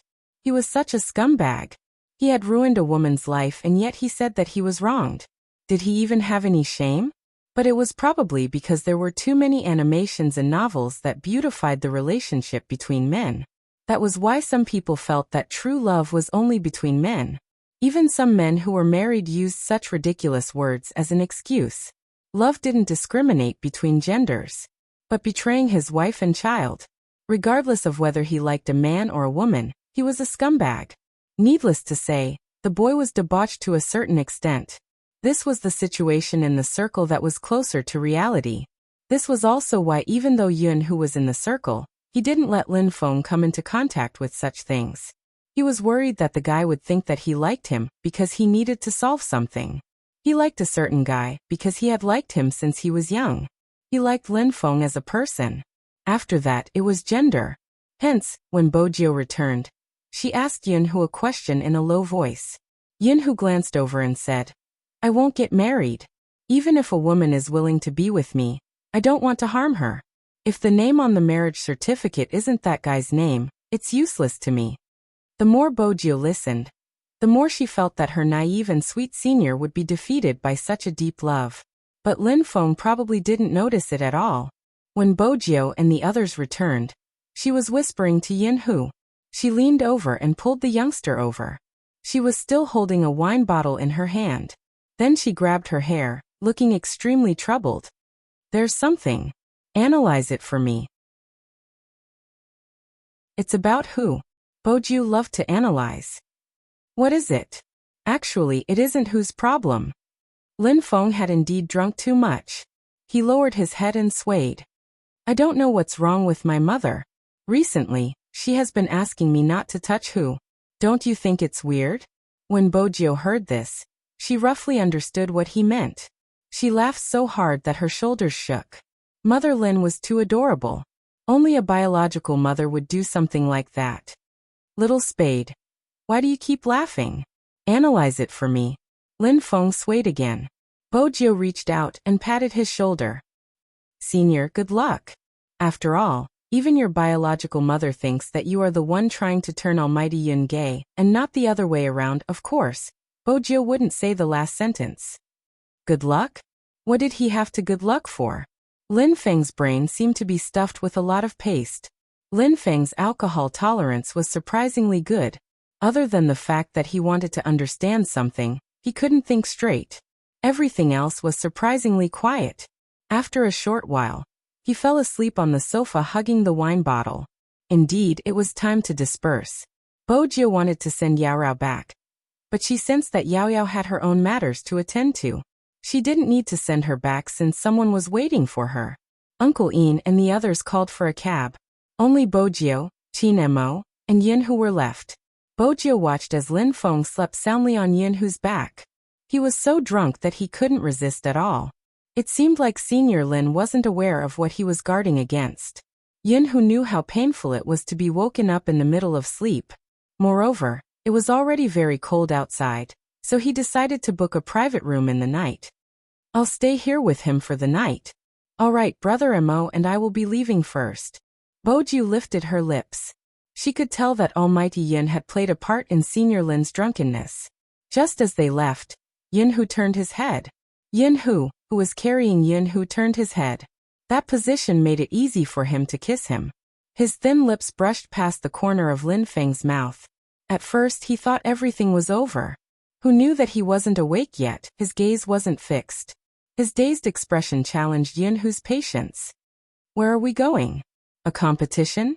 I haven't mastered my tower stealing skills. He was obviously still drunk. Otherwise, he wouldn't be able to participate in a competition at this time. Lin Feng was really drunk. He was quieter. Even when Yin Hu said, "Go to sleep," he didn't stand on end like he usually did.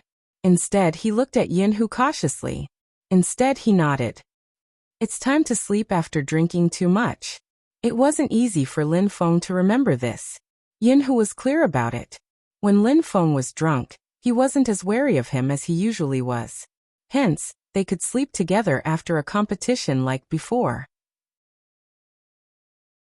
Ever since this fellow knew his intentions, he didn't seem to avoid him on the surface, but in reality, he had restrained some of his intimate actions. Only when his thoughts were not so clear could he be so close to him like he was now. However, there was one thing that made Yunhu's gaze tremble after he closed the door to the private room. It was because he was taking off his clothes. It's so hot. Where exactly is this? Why isn't there any air conditioning? Lin Feng said as he tore his collar, revealing a large patch of jade-like skin. Because of the alcohol, there was a faint pinkish tint to it. Forget it, I'm going to take a shower. Yes, a shower.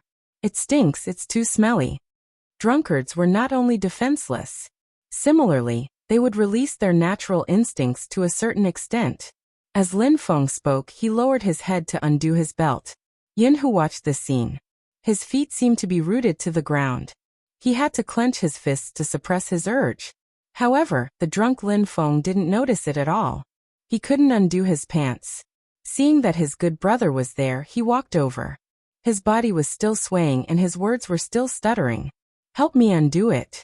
Why is it getting tighter the more I undo it? As Lin Feng spoke, he pulled Yunhu's hand over and placed it on his pants in a manly manner. He finally lifted his face.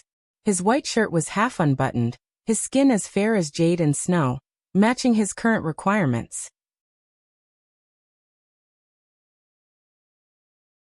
Chapter 919. The night outside was getting darker and darker. In the military courtyard, at the Qin family's house, Movie Queenan, who had just landed, was sipping on her tea. She had booked a plane ticket so suddenly. Her tiredness only added to her charm. Which means Jiu has been sleeping at home for the past few days? Movie Queenan placed her teacup down and glanced at Madame Zhang.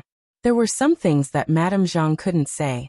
But Movie Queen Anne's heart skipped a beat, because of her expression. I never expected them to have such feelings for each other.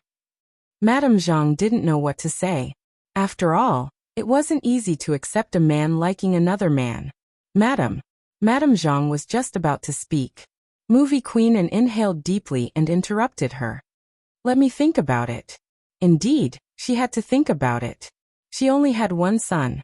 There were people with similar sexual orientations in the entertainment industry. Movie Queen Anne had friends who were like that. But when such a thing happened to her son, she couldn't make a decision so quickly. But thinking about it carefully, she had never worried about her son since he was young. But as a mother, in order to pursue her career, she didn't take good care of the family. As a result, the child was born with a low need for relationships. When he was 5 or 6 years old, he would remind her to take care of herself because of her abnormal routine. It was hard for an ordinary child to mature so early. No matter what decision they made, her son wouldn't cry or make a fuss. Even then, he was sent to Los Angeles under his father's care. He didn't say anything. He had always been outstanding. In today's terms, it was a miracle that he didn't go astray. He was outstanding to the point that when that happened, it was then that Movie Queen Anne realized how much she owed her child all these years. Her son was indifferent and didn't care much about relationships. But once he cared, he wouldn't let go. Even she couldn't predict the consequences. What happened back then couldn't happen a second time. But she couldn't accept it immediately. For a moment, she wanted to blame the boy. But the thought of him being Jiu, she couldn't blame him. Every time she saw the youngster, she wanted to raise him as her second son. How could she bear to blame him? Wasn't it good to be brothers? Why did the plot go astray? The more Movie Queen Anne thought about it, the more worried she became. But she also understood that Jiu was probably not the one who took the initiative in this matter. She knew her son all too well. He could bend others, but if others tried to bend him, they would most likely be crippled. Or did her son have feelings for Jiu that were different from other people from the beginning?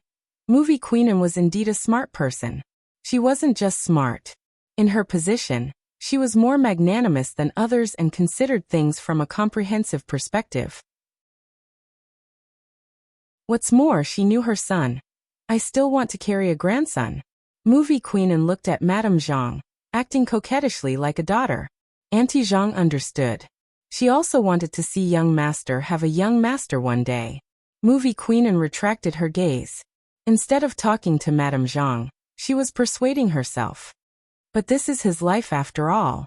What he wants is the most important. But will he be able to lead a good life in the future?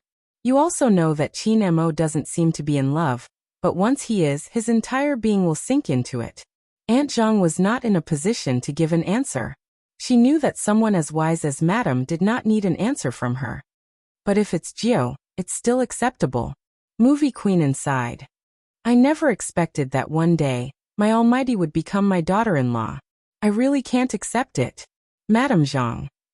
Madam, if boss heard what you said, it wouldn't be good, you know? That's good too. Movie Queenin was serious. No one else has such a handsome daughter-in-law who can play games so well. In the future, I can poach Gio from Supreme Alliance and bring him into the entertainment industry to film a movie with me. By then, Mo wouldn't be able to stop me even if he wanted to, since I'm his mother-in-law. Wait a minute, Gio should be my daughter-in-law and not my son-in-law, right? Madame Zhang replied, this should be. Even though she didn't know much about the relationship between boys, with young master's personality, he wouldn't give himself to anyone, right? After Movie Queenin thought it through, she reverted to her usual temperament. She leaned against the sofa lazily, still wearing a long white dress with a pure red cloak. Her figure was perfect. Her wide sleeves caressed her face, accentuating her beauty. She smiled excitedly. I'll ask Mo some other day. If he's the one below, that would be amazing. This was indeed Madame's idea. Madame Zhang couldn't help thinking while being impressed. Perhaps this was the difference between the Qin family and the Qin family. Only a family like the Qin family could raise someone like the Almighty. It wasn't without reason. It wasn't just money and power, it was also his way of thinking and values.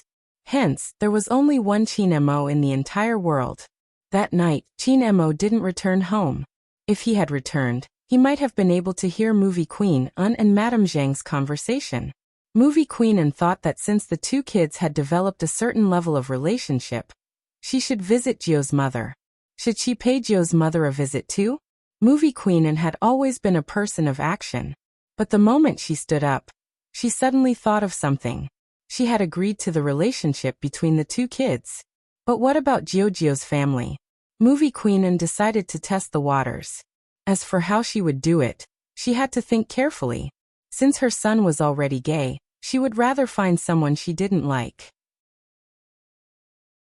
Gio was still more likable. Movie Queen had many friends, but she had never interacted with the Fu family. She didn't even know Gio's mother's name. It seemed like she had to find someone to find out more about it and get closer to her. Movie Queen's eyes lit up. Suddenly, she thought of something and called a friend. Her friend specialized in plastic surgery and women's clubs. She was famous for being rich and well-connected in the socialite circle in Jiang City. But when she saw Movie Queen's call, she became as happy as a child. Sisterin, why are you so free to contact me? Have you finished filming? I'm taking a few days off. Movie Queen smiled faintly. Isn't there a gathering at your place? It seems like all the ladies in Jiang City will be there. I want to join in the fun. Hearing that, the man felt as if he had won the lottery. Mizzen, are you serious? You're coming. Of course. Movie Queen retorted. When have I ever lied? No, I just can't believe it. Mizzen is coming. I have to ask someone to prepare the best red wine. The man was so happy that even the people around him were curious about what had happened. Who was Mizzen? After she hung up the phone, a few rich ladies asked, who is she? A few of the rich ladies asked, who is this? Even our female CEO treats him with respect. She chuckled lightly and waved to her female friends. The group of women leaned over and heard her say a name. Everyone's expression changed. Gosh, how do you know her? I have some connections with my father. Is she really as pretty as she looks in the movies? You just called her sister, but why does she look younger than you? Pfft, she's prettier in person. But I heard that celebrities usually have people behind them. Could it be that she's one of them? Her gaze dimmed. She isn't. It's fine if you think about others in the past, but don't think about Sisterin. Be careful, or you'll get yourself into trouble. It's my fault, it's my fault. I was just asking, don't be angry. Since the Movie Queen is coming, shouldn't we change the guest list? Don't invite those small businesses, like the one from the fried bun shop, and the one from the countryside with the surname He. People like them will lower their standards. She was a businessman. Even though she wasn't the best, she had basic etiquette. I've already sent out the invitations, but the guest list won't be changed. Also, don't say such things in front of sister and she doesn't like it. Are you serious? How can a celebrity be so ignorant? She isn't ignorant, you'll understand when you meet her. She doesn't need to look at her family background like you and me. Juan, what are you saying? I'm being too. I was talking about you and me, I'm included. After all, she was the CEO. It's for your own good. There will be too many people at the gathering. Besides, He Honghua's son has been doing well recently. Even my daughter is asking for his autograph. You should change your mindset. I know you used to be close to Su Mei and didn't like He Honghua, but it's different now. She hasn't done anything bad to you, so it's good for you to give her a way out. He's just a gamer. How good can he be? Can he be compared to my son? No matter what, he has entered the industry and is a celebrity. Juan, can I bring my son to meet movie queenin? Sure, but Guorong, don't be too obvious, it's just a gathering tomorrow. Don't worry. Even though he said so, Yang Huan was still worried. With Guorong's attitude, it was hard to believe that she wouldn't do anything. But the gathering couldn't be rescheduled. It wasn't easy for Sisterin to come, so she couldn't let her leave in disappointment. On the other side, after movie queenin hung up, she started to admire her intelligence. Using this method, it wouldn't be too abrupt to bump into Mrs. He at the party without anyone noticing. She had to buy a gift. Forget it, she couldn't buy a ready-made one. It wasn't sincere. Oh right, I have a bracelet that doesn't care about skin color. Madam, he will definitely like it. Madame Zhang watched silently as her madam prepared for tomorrow's meeting, preparing the gift and trying on the gown. It was an indescribable feeling. Was she already going through this process so soon? Madam hadn't agreed at the start. Actually, movie queenin had thought it through because she didn't want to see her son continue living like before. The youngster's appearance had changed a lot. That was the first time she had seen her son care about someone. That was enough. She didn't care about the gender. Outside the window, the trees swayed like a painting. The Fu family's villa wasn't guarded like the Qin family's. Chen Xiaodong hugged the blanket, asking his young master once more. Young Master Qin, are you really going to stay here? MMH. Bojio couldn't do anything about it. After leaving the nightclub, the Almighty had given her two choices. He could either sleep at his place or hers. Bojio had analyzed the situation and decided it was safer to sleep at her place. That way, she could use the excuse that her bed was a single bed and let the Almighty sleep in the guest bedroom. This time, he had indeed miscalculated. He Honghua was the happiest. She had prepared a pile of supper. He Honghua was still the same. Even though she came from the countryside, she was still magnanimous and candid. Her family had always been like this. They didn't eat any delicacies, but the food they made had to be Joe's favorite. Qin Mo didn't come for nothing. A casual question had allowed him to learn a lot about her childhood. But Joe is different now. In the past, he wouldn't be able to take anything bitter. Now he likes to drink coffee and even bought a piano. I wonder how much he has learned behind my back. All mothers love to praise their children. He Honghua was no exception. The moment she mentioned Jiu, her round face would be filled with smiles. Qin Mo's hand paused. Even if it was a second personality, his taste buds wouldn't change. What exactly was wrong with her? The conversation between the two did not continue. Firstly, it was too late. Secondly, Bojio had come down and interrupted their conversation. She had overheard their conversation when she had walked over. If she continued, the Almighty would only be suspicious of her. The room is ready. Brother Mo should rest early? Bojio arched a brow. Coincidentally, Qin Mo wanted someone to check on something, so he replied faintly, all right. Bojio smiled at the unexpected success. As expected, her house was relatively safer. After Qin Mo left, Bojio started discussing serious matters with He Honghua. Bojio started to talk business with He Honghua. Mom, do you have the school's contact details? If you do, can you help me contact our year's director? Year's director? He Honghua thought that something had happened. Is it because you've been focusing on the competition recently that the school isn't happy about it? Bojio smiled faintly. Mom, it's not that, I'm looking for accommodation. Accommodation? He Honghua's voice rose sharply. Bo Jiu immediately reached out and covered her lips, afraid that the person in the guest room upstairs would hear them.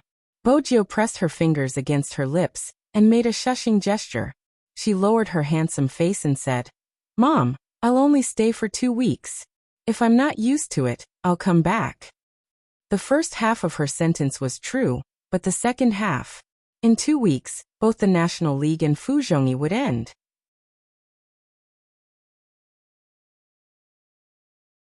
Chapter 920. The dorms are all guys. How are you going to stay there? He Honghua was worried. Why did you suddenly decide to stay in school? You've been staying at home for so many years. Don't worry, I won't be discovered. The beds are bunk beds. I'll get a top bunk. Bo Jiu hugged He Honghua's soft shoulders. I'm in my second year of high school. Staying in school will give me more time to study.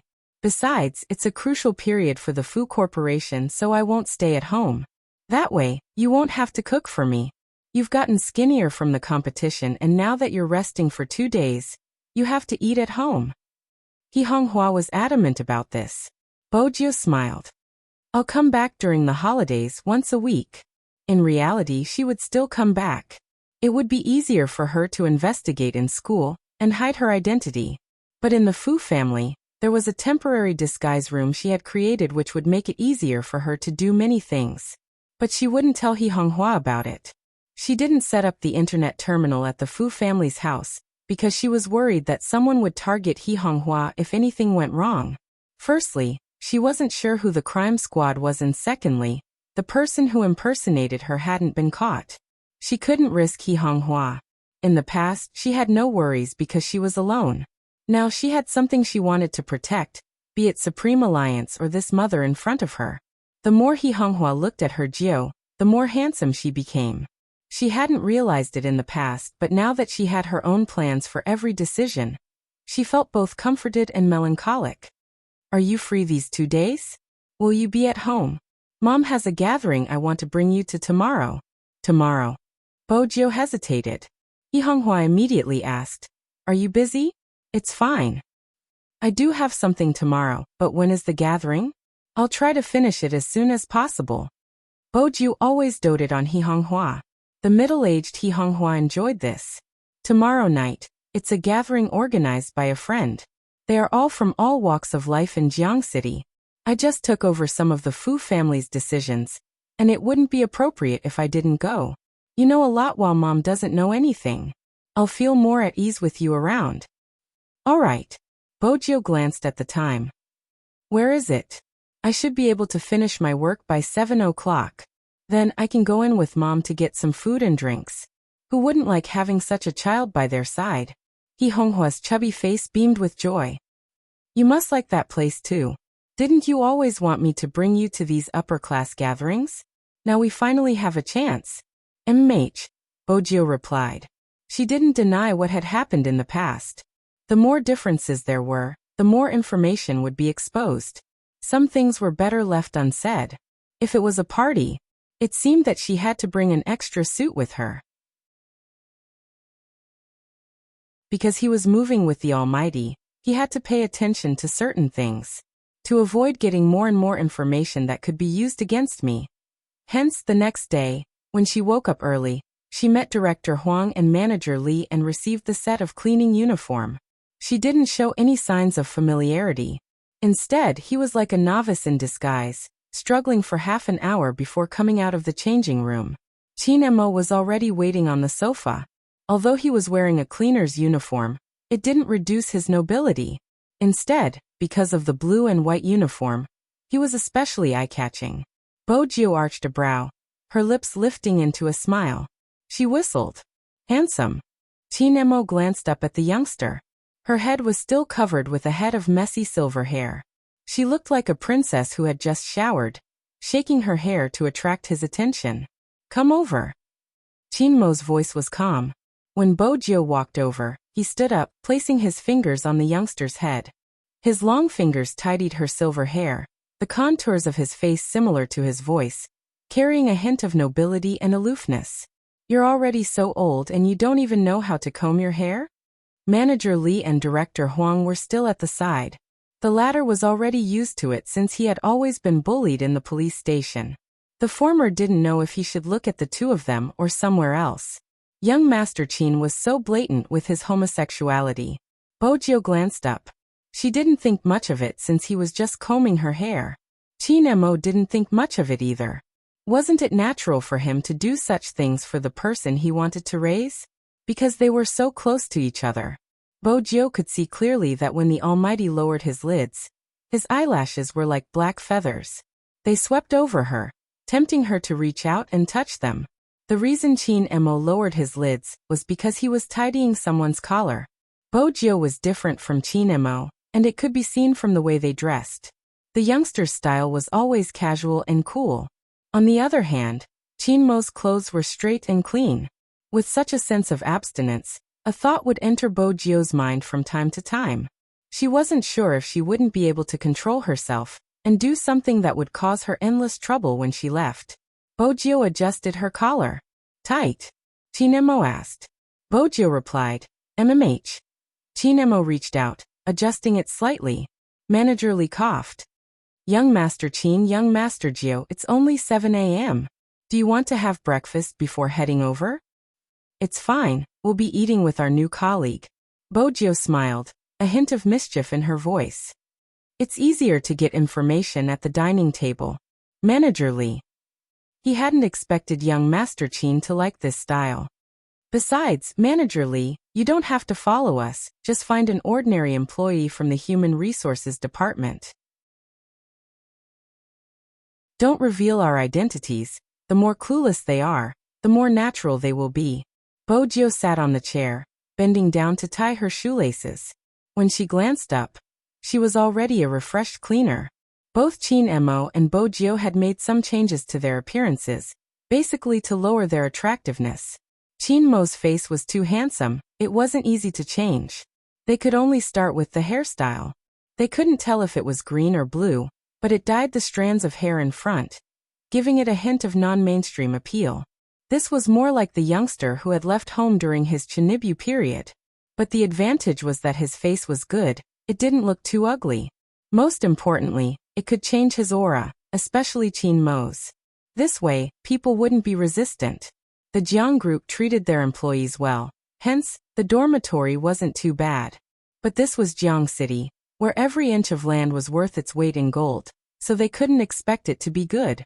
The rooms weren't facing the sun, most of them were from other places, and it was an old building that hadn't been demolished.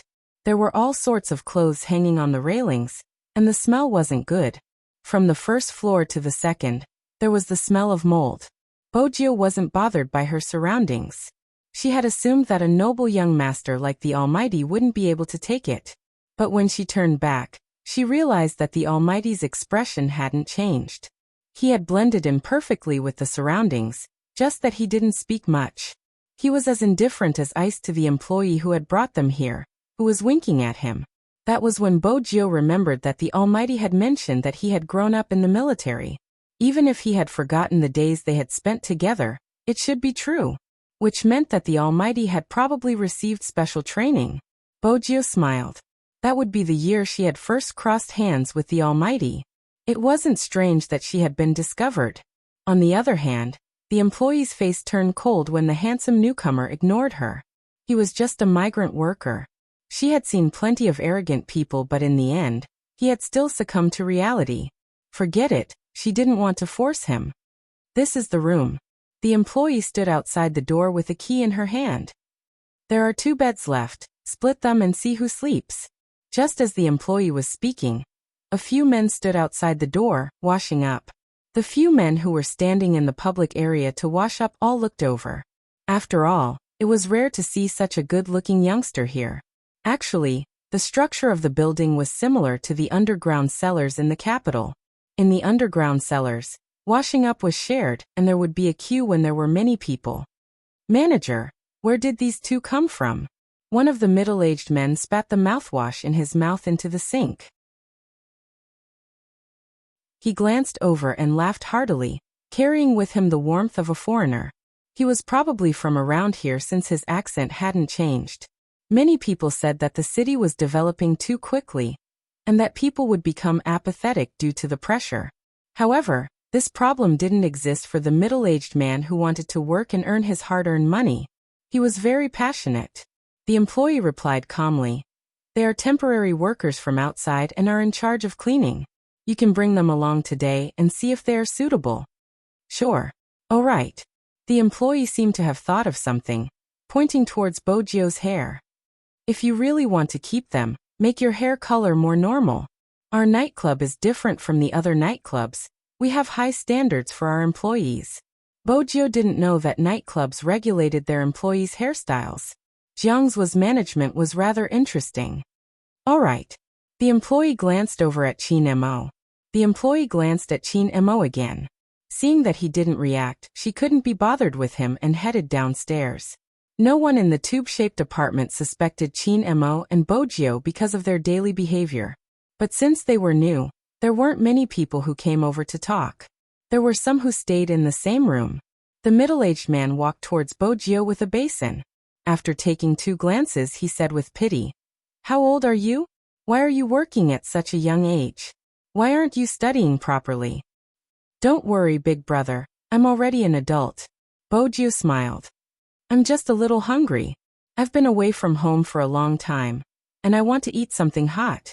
The middle-aged man immediately said, "Let's go in and put your things down. I'll introduce you to the people in the same room, and then we'll go eat together. The canteen made big mantu today. I'm sure you'll like it." "She likes to eat everything." At this moment, Qin Mo spoke. His magnetic voice attracted the middle-aged man's attention. "Do you know each other?" Bojio smiled. "We came out to work together. There's no work at home." Her talent in imitating language was unparalleled. She had only heard a few sentences, and she had already learned the intonation. The setting of a young internet addict that he had made up at the beginning was now useless. She might as well mix the truth with falsehood to make it easier for others to believe her. The middle-aged man heard Bojio's accent and felt closer to her. "That's right, there's no work at home. Come, these are the 2 beds. It's the same as some schools' bunk beds. The one beside you is also from our hometown.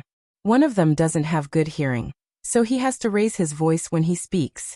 The other one loves to drink, and the last one doesn't live here anymore. I don't know where he got his money from, but he will definitely bring us alcohol and cigarettes when he comes back." The big brother was really passionate towards Bojio and the others. In order to avoid suspicion, Bojio gave a brief explanation of everyone's situation. In reality, her focus was on the last one. Qin Mo glanced up and glanced at the bed with the half-folded blanket.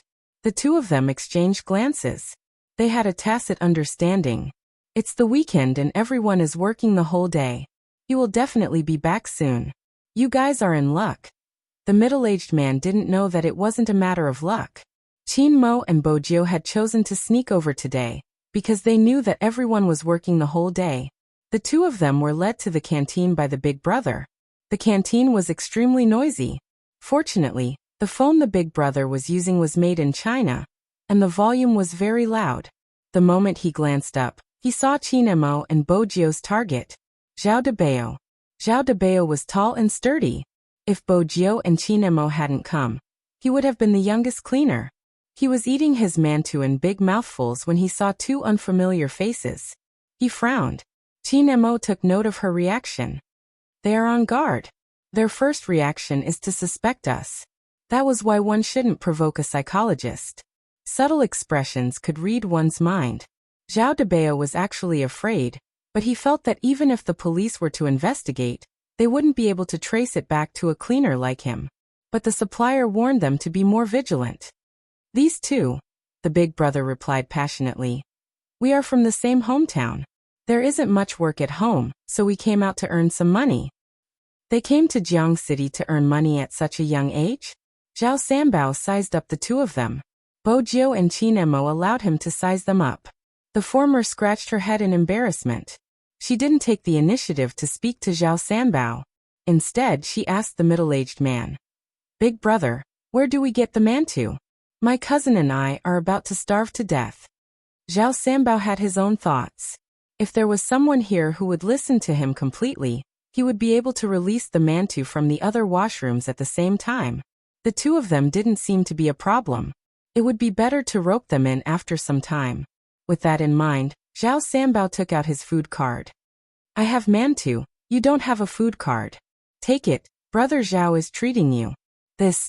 Bojiu glanced at the food card but didn't take it. Brother Zhao is giving it to you, just take it. The big brother was always enthusiastic.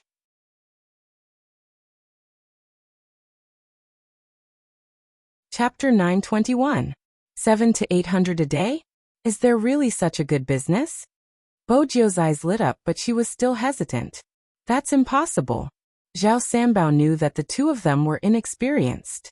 The more inexperienced they were, the easier it would be for them to help him. Why is it impossible? Brother Zhao will tell you the truth. He sells cigarettes and earns the difference in price. Cigarettes? Bojiu lowered her lids, a smile on her face. We'll follow Brother Zhao from now on. Sure. Zhao Sanbao also had other reasons for using these two people. Recently, the police had been too strict. It was relatively safer to let these two people stand guard. The most important thing was that if there was any sudden inspection, he could let these two people stand guard for him and let them carry the goods. If the situation was not right, he could still escape. At 1:30 p.m., Zhao Sanbao found someone to cover for him. He brought the two of them out of the shop. This was the perfect time to take the goods because there would be a cleaning at 6 p.m. He could take the opportunity to place more goods. It had to be said. The drug dealers at the bottom of the hierarchy would always choose places that no one would expect. In an alley near Yisei, there were many people coming and going. All kinds of people were from other places who came here to work.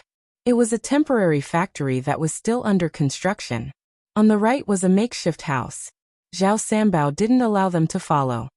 Wait here. Okay, Brother Zhao, Bojiu replied.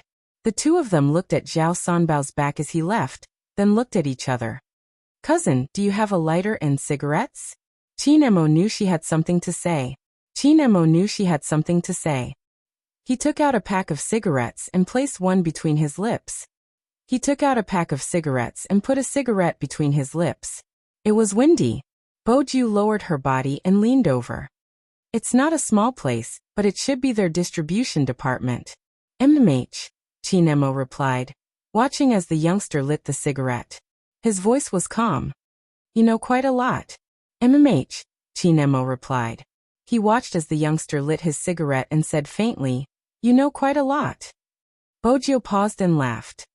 I'm smart and handsome. At this moment, Chinemo wouldn't ask too much about it. They had a basic tacit understanding. They would first deal with the outside before dealing with the inside. He threw us here to test us.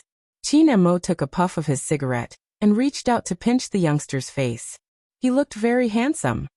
Keep your shameless words to yourself. Bojiu didn't expect her face to be pinched. She held the cigarette in her mouth in a daze. Then she arched a brow and reached out to rub her face. The two men did not call or inform anyone that they were there. It was because the angle they were standing at was facing the glass window of the simple room. This made it easy for the people inside to observe the people outside. Zhao Sanbao definitely wouldn't let them stand in this position casually. As expected, inside the simple room, a man with tattoos pulled open the blinds and looked at Bojiu and Bojiu. You still dare to bring someone here when the limelight is so close? They don't know anything. They're just two country bumpkins who have never seen the world. They can't imagine what we're doing. Also look at their outfits. They're so young. They can't be police. The tattooed man narrowed his eyes and put on his mask. He didn't say anything else. Unbeknownst to them, their conversation was being broadcasted to the crime squad. Zhao Sanbao would never have expected Bojiu to plant a small listening device on him the moment they first met. Now there were more than 10 cars with police plates removed. They were waiting for the right time to act.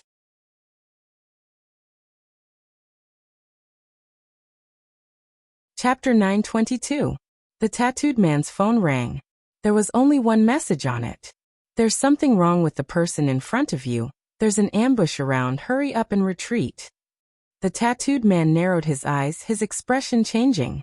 He pulled Zhao Sanbao over, his gaze fierce. Zhao Sanbao didn't understand. The tattooed man inhaled deeply, patting his face lightly. Get the two brothers outside to come in, let's have a good talk. Since there was an ambush, he had to think of a way to save his life. It was safest to have one or two hostages. Zhao Sanbao didn't know what had happened. He was still saying, is it safe to let them in? What if they know something and go out and spread the news? Go get them. At this moment, the tattooed man didn't think Zhao Sanbao was being considerate. Instead, he felt that there was something wrong with his identity, which was why he didn't want innocent people to be implicated. Zhao Sanbao didn't mind. He walked out and waved towards them. Qin Mo threw the cigarette but into the rubbish bin, his voice calm. There's something wrong. Indeed. Bojio's gaze dimmed. The two of them stuffed a hand into their pockets, walking through the sand, looking suave. Zhao Sanbao was still thinking about how to get the goods. He hadn't expected his two underlings to enter. Someone locked the door behind them. Kacha. The tattooed man glanced up at the three of them, his gaze sending a chill down Zhao Sanbao's spine. Brother Long, this is...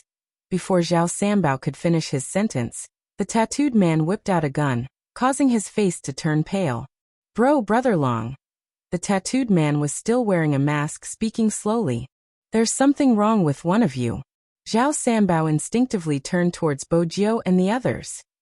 Brother Long, I'm stupid, I really didn't expect them to be suspicious. The person I'm talking about. The tattooed man raised his hand. You. Zhao Sanbao's legs turned to jelly when the gun was pointed at him. When he had been transporting the drugs, he hadn't considered the possibility of being devoured by the evil dragon. Brother Long, how could there be a problem with me? The tattooed man didn't listen to him at all. He said coldly, search him. Yes.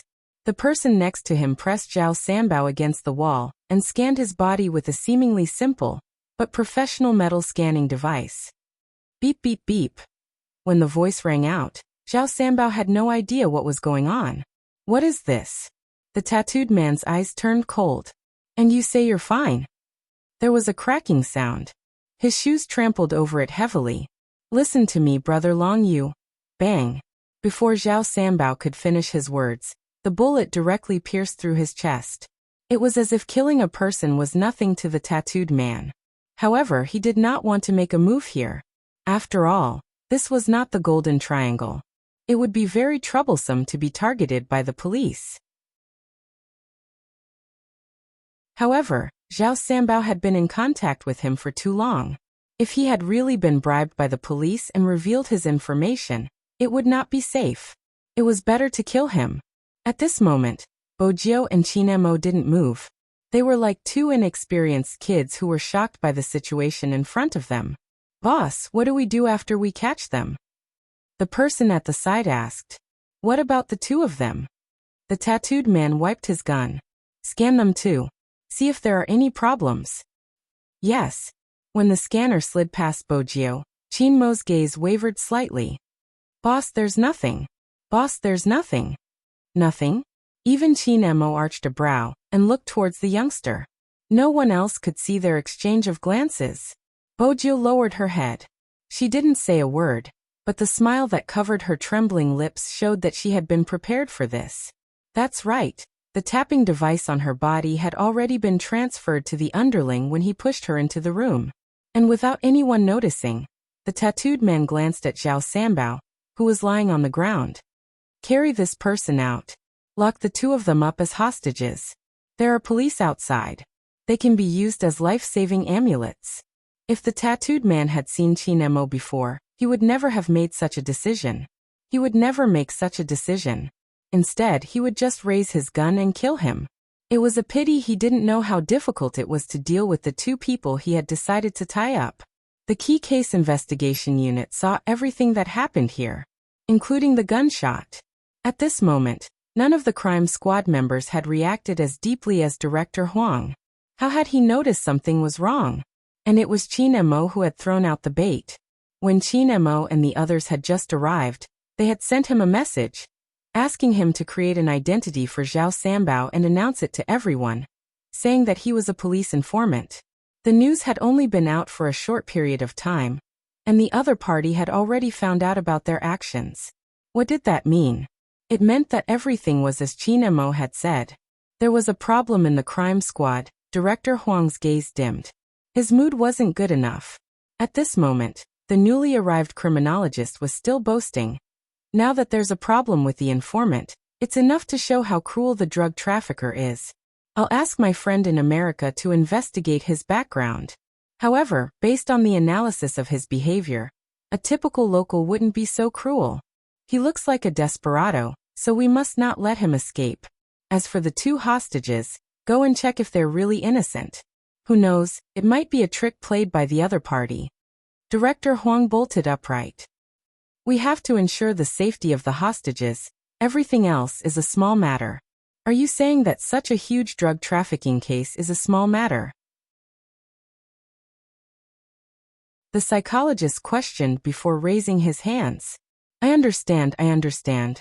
We have to protect them first. Let's talk about the rescue plan. Director Huang knew that he wasn't on the same wavelength as the foreigner, hence, he alighted from the command car, heading towards the scene. In the simple house, Chin Mo and Bojio were tied together with a rope. Their legs weren't tied because they still had to be brought along. Boss, what should we do? Are there policemen everywhere? One of them seemed to be panicking. The tattooed man raised his gun, leaning against the window as he watched the commotion outside. His lips curling into a vicious smile. Get a megaphone, we can negotiate with them. The man obeyed, his palms sweating due to his nervousness. What are you afraid of? Don't you know how many bombs are buried around here? A vicious glint flashed past the tattooed man's eyes. We'll blow up anyone who enters. Bojio and Chin Mo, who were tied together, glanced down. They seemed to have a telepathic connection. Their gazes were in the same direction. It was a small remote control on the table. There wasn't a television or air conditioner in the room. This meant that the remote control was the key. Bojio and Chin Mo had always done things differently. If not, Bojio wouldn't have changed Director Huang's arrangements and moved the listening device. The tattooed man's words were clearly heard by Director Huang. This time, only Director Huang could hear the contents of the listening device. Hence, it was a top secret. But it was this sentence that sent chills down Director Huang's spine. He immediately turned to the people who were about to rush in. Stop the mission, stand by. What's the situation? Director Huang, we have to hurry to save the hostages and catch the culprit. Time is of the essence. The new criminologist was dressed in a suit, looking out of place.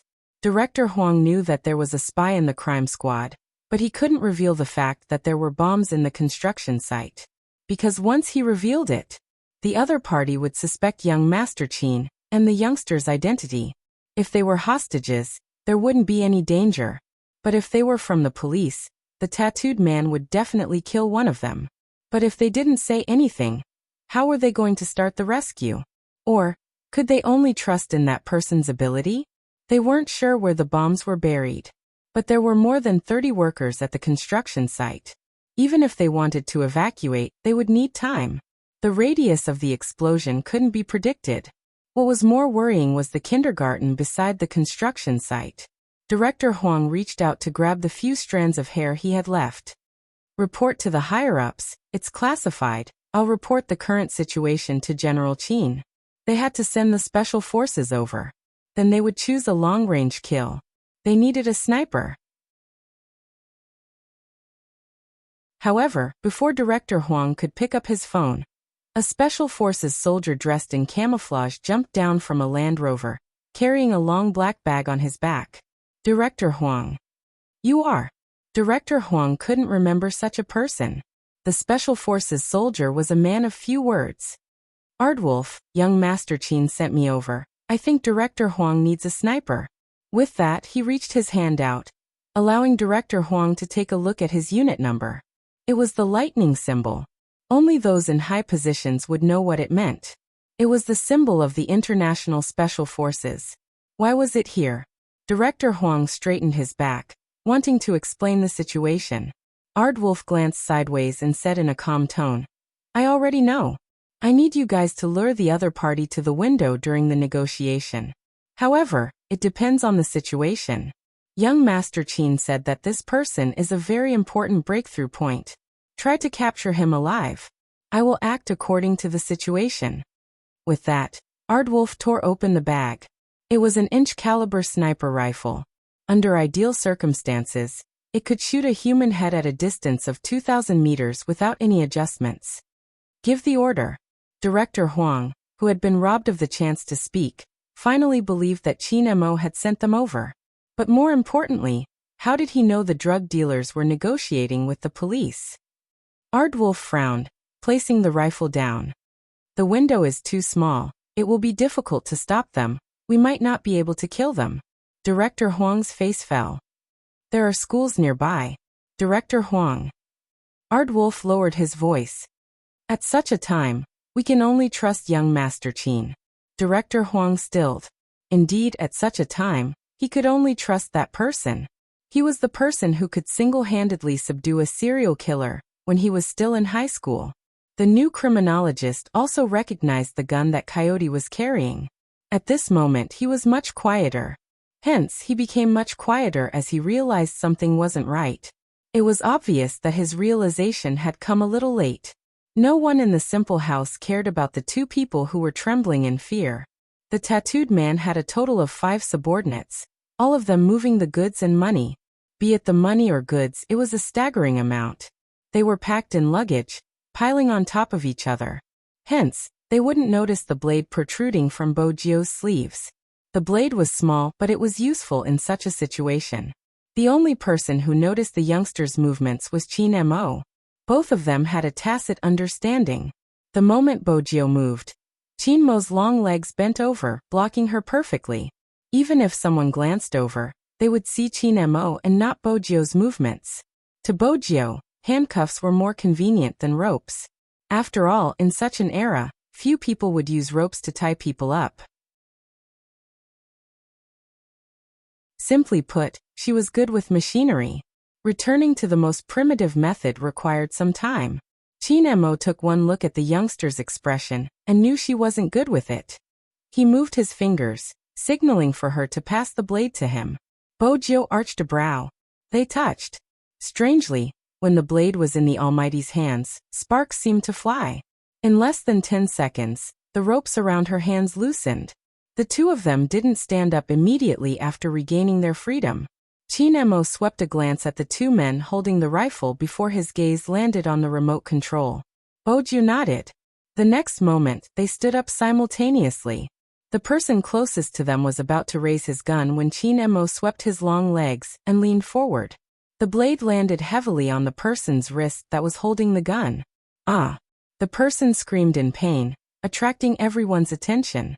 The other man also raised his gun, but it was too late. The young man raised his leg and kicked the man's right hand accurately. Then with a loud crack, the other party's knees bent, and he fell to the ground. After that, the two of them dodged to the left at the same time.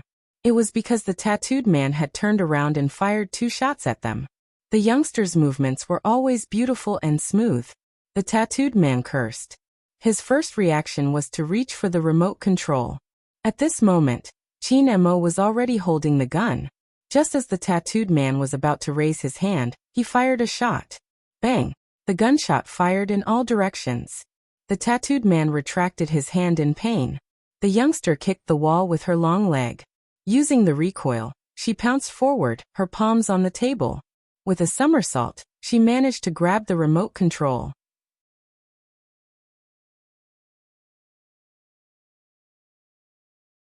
Chapter 923. There was a loud swoosh. It came from the blade in Qin Mo's hand. When it flew out, it was bound to cut his fingers. Otherwise, there wouldn't be a point of impact. But it was the wrist that was holding the gun that was cut. Ah! A painful cry rang out. The two men held onto their right hands, just as they were about to raise their guns again. Qin Mo's gun was pointed at the tattooed man. Qin Mo's gun was already aimed at the tattooed man on the ground. He stood there, his left hand holding the gun. His right hand was dangling, blood dripping from his fingertips. However, this didn't affect his unique nobility. You don't want your boss to live? They were just 2 underlings after all. The moment they saw their boss being pointed at with a gun, they froze on the spot. The tattooed man clenched his teeth tightly.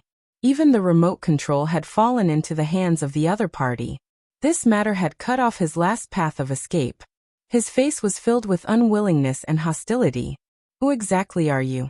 Be it the youngster's skills or that beautiful flying knife, it wasn't something an ordinary person could do. They weren't even policemen. The tattooed man hadn't expected to land in someone's hands.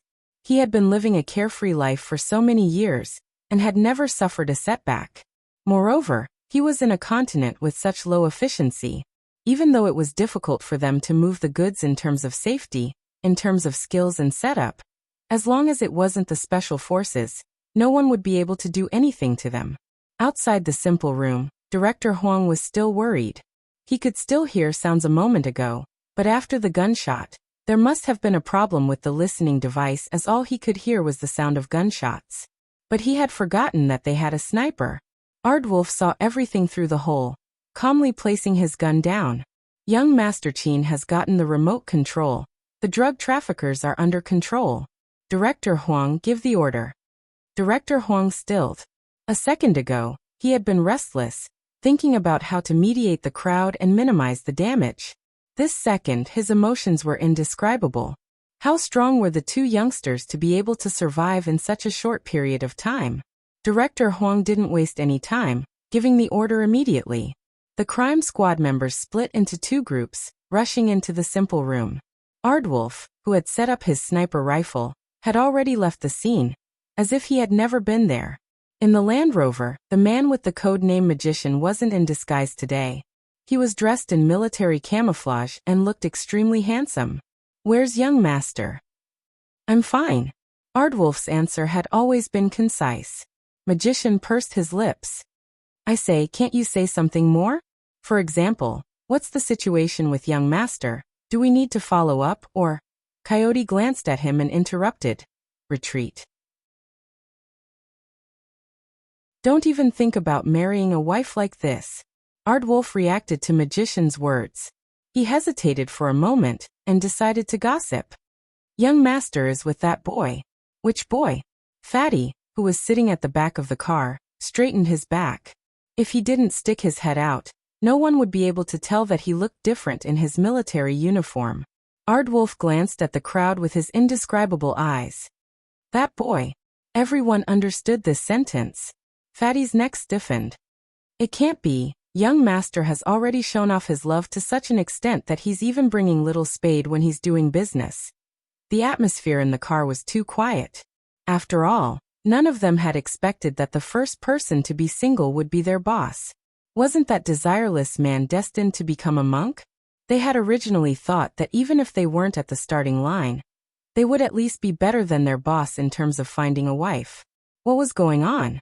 Was young master really moved? On this side, the few old men were still sighing about the impermanence of the world. On the other side, the viciousness in the tattooed man's eyes became more obvious. He was determined to get an answer, so that he could take revenge in the future. However, he didn't know that he wouldn't have any chance to take revenge in the future. After the key case investigation unit came in, they handcuffed all of them. The tattooed man looked at Chinemo. Why? You dare to arrest me but don't dare to tell me your name? Chinemo finally glanced at him, his tone calm. Is a loser worth telling me his name? With that, the tattooed man's face contorted in anger. Bojo only had one thought. Why did he have to resort to violence? In the future, she would let the Almighty do it with his mouth. At this moment, the tattooed man smirked coldly. Do you really think that you have one? You are so arrogant just because you have the remote control. Go tell your superior to release me immediately, otherwise, someone will blow this place up in half an hour. What do you mean? Director Huang frowned. The tattooed man glared at Chinemo. If you want to know why, get this person to call me Grandpa. You. Director Huang had never seen such an arrogant criminal. The tattooed man had never been bothered by them. Even though he had been arrested, he knew deep down that as long as he had something on him, the other party wouldn't dare to do anything to him. Why aren't you calling me? Or do you think that someone will be able to remove all the bombs in half an hour? The tattooed man was handcuffed, but he didn't seem to be bothered by the people in front of him. Even within their organization, There was someone who held a high position. What could these small fries do? To put it bluntly, the Chinese were no different from pigs in his eyes. But the next second, the tattooed man's gleeful expression disappeared. It wasn't because of anything else but the silver-haired youngster's light chuckle. It's just a remote control software, and you want the Almighty to call you Grandpa? As expected, losers like to dream. With that, the tattooed man turned abruptly. The youngster had already removed the remote control. She was looking at him with a dark gaze, as though the malice in her eyes was stronger than his. But even so, the tattooed man wasn't completely afraid. You found out? Heh, seems like you aren't that dumb. But so what if you found out? This activation software isn't something that can be easily deciphered. Is that so? Bojo stood up, stuffing a hand into her pocket. She glanced at him and smiled. That's a pity. I was fortunate enough to be one of the people who could decipher it. What? The tattooed man's expression changed, his eyes narrowing. His first reaction was disbelief. How was that possible? The program was created by that person. Unless he was one of the top 5 hackers in the world, it wouldn't be possible to decipher it. Huang, do you have a notebook? Bojo hesitated for a long while before deciding to call Director Huang. She didn't call him little because she wanted to save Director Huang some face, since there were so many people watching. Director Huang didn't seem to feel that the youngster was saving his face. He coughed heavily, his voice rough. Are you really confident? Director Huang had his considerations. This wasn't a small matter, and he couldn't make a rash decision. The new criminal psychologist had his own plans as well. The remote control is very intricate. I think we should wait for a professional to come. What about the time? Chin Mo asked calmly. This made the man look over. Since there's no time, let's do as that desperado says. Mister, you probably don't understand, but I'm an expert in psychology. People like him will really do what they say, because in his eyes human lives are nothing. It seems like there's someone who understands the situation. The tattooed man's lips lifted in delight. That makes things easier. Chin Mo didn't even glance over, turning towards Director Huang. Notebook. Director Huang gritted his teeth. I'll send it over right away. Smith, who was dressed in a suit, was annoyed. Sir, did you hear what I said? I said, I know a little about psychology. Chin Mo interrupted him. This is China, my country. Do you think it's possible for my first criminal to come and leave so arrogantly? Mr. Smith, you probably don't know who I am, but there's a saying in China that you might be familiar with. With that, Chin Mo glanced up, his voice calm but piercing. Those who offend China will be punished no matter how far they are. Smith choked on his words and didn't say anything. The people standing around were all Huaxia natives, who didn't have some hot-blooded manliness. How could they let him go just like that? If they didn't take a gamble, they would be letting down their clothes. At this moment, Director Huang had a backbone. No matter what Mr. Smith said, he would treat it as bullsh*t. Smith didn't know what else to say.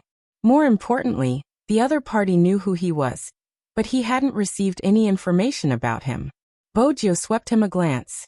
Once she returned to the Fifth Avenue, the first person she would harass had to be Smith.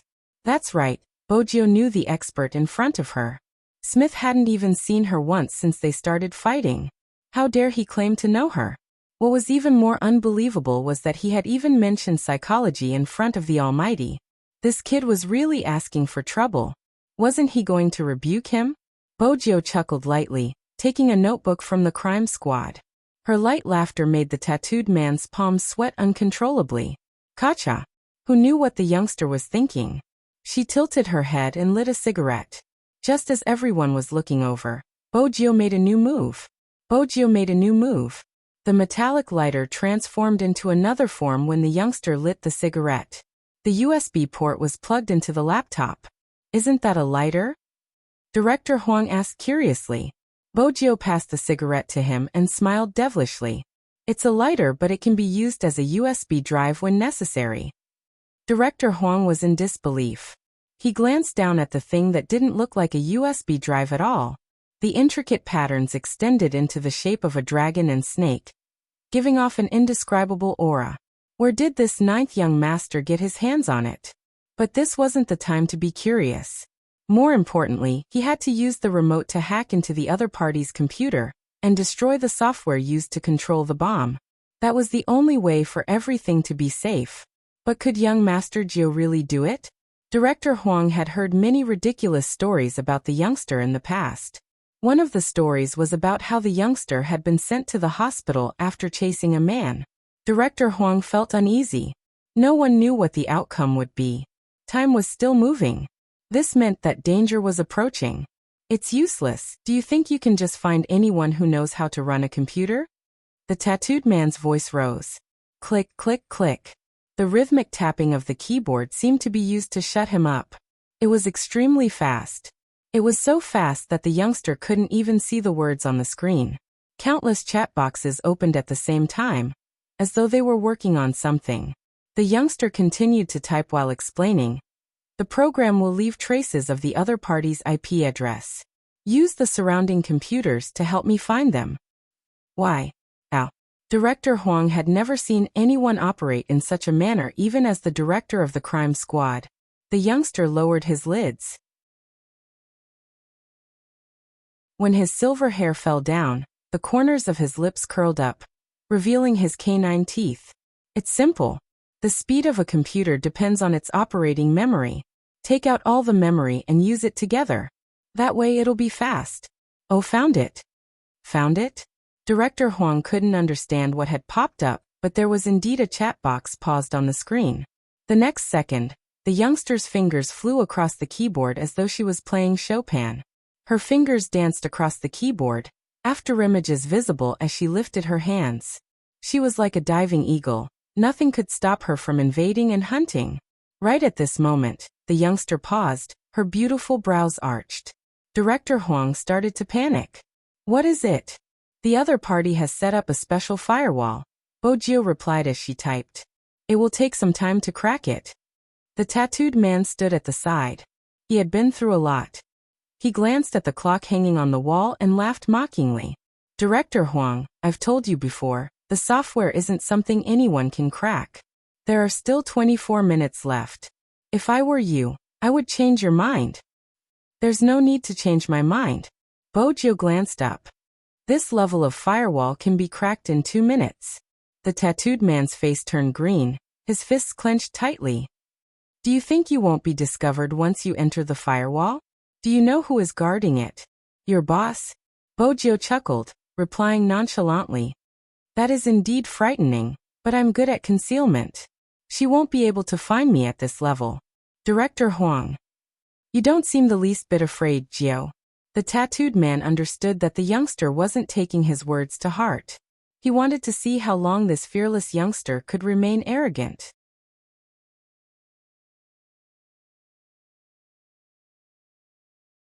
Chapter 924. The atmosphere in the simple room became especially tense with the sound of the keyboard. It was like a race against time. Everyone knew that the most important thing to do in order to infiltrate the other party's computer was to finish what they wanted to do before the other party noticed. Which meant that she had to be fast. Not only did she have to be fast, but she also had to avoid the traps set up by the firewall.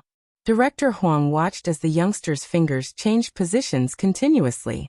The screen seemed to have transformed into a regional network. The regional network was densely packed with defensive red lines, forming one checkpoint after another.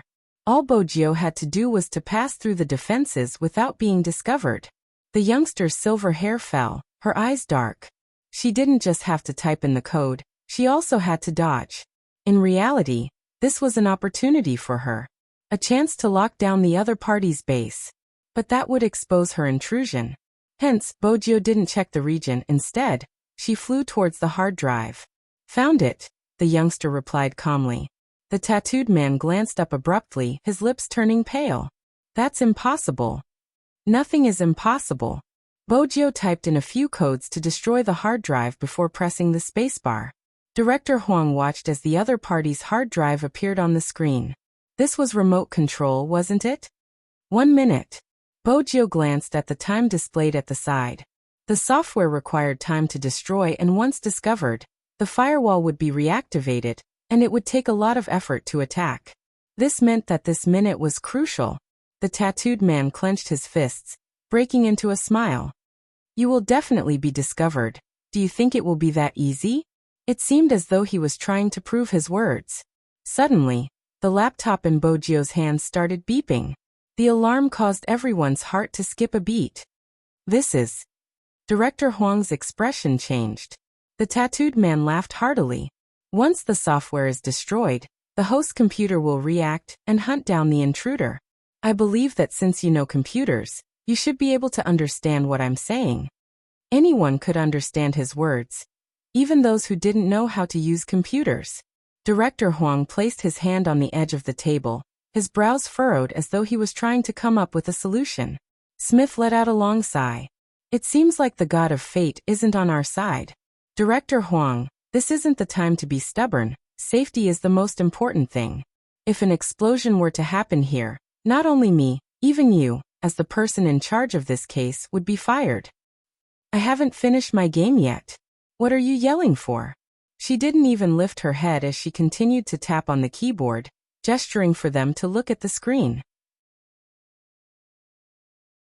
The strange thing was that the destroy bar that had paused for a moment actually started working again. This is impossible. You should have been discovered.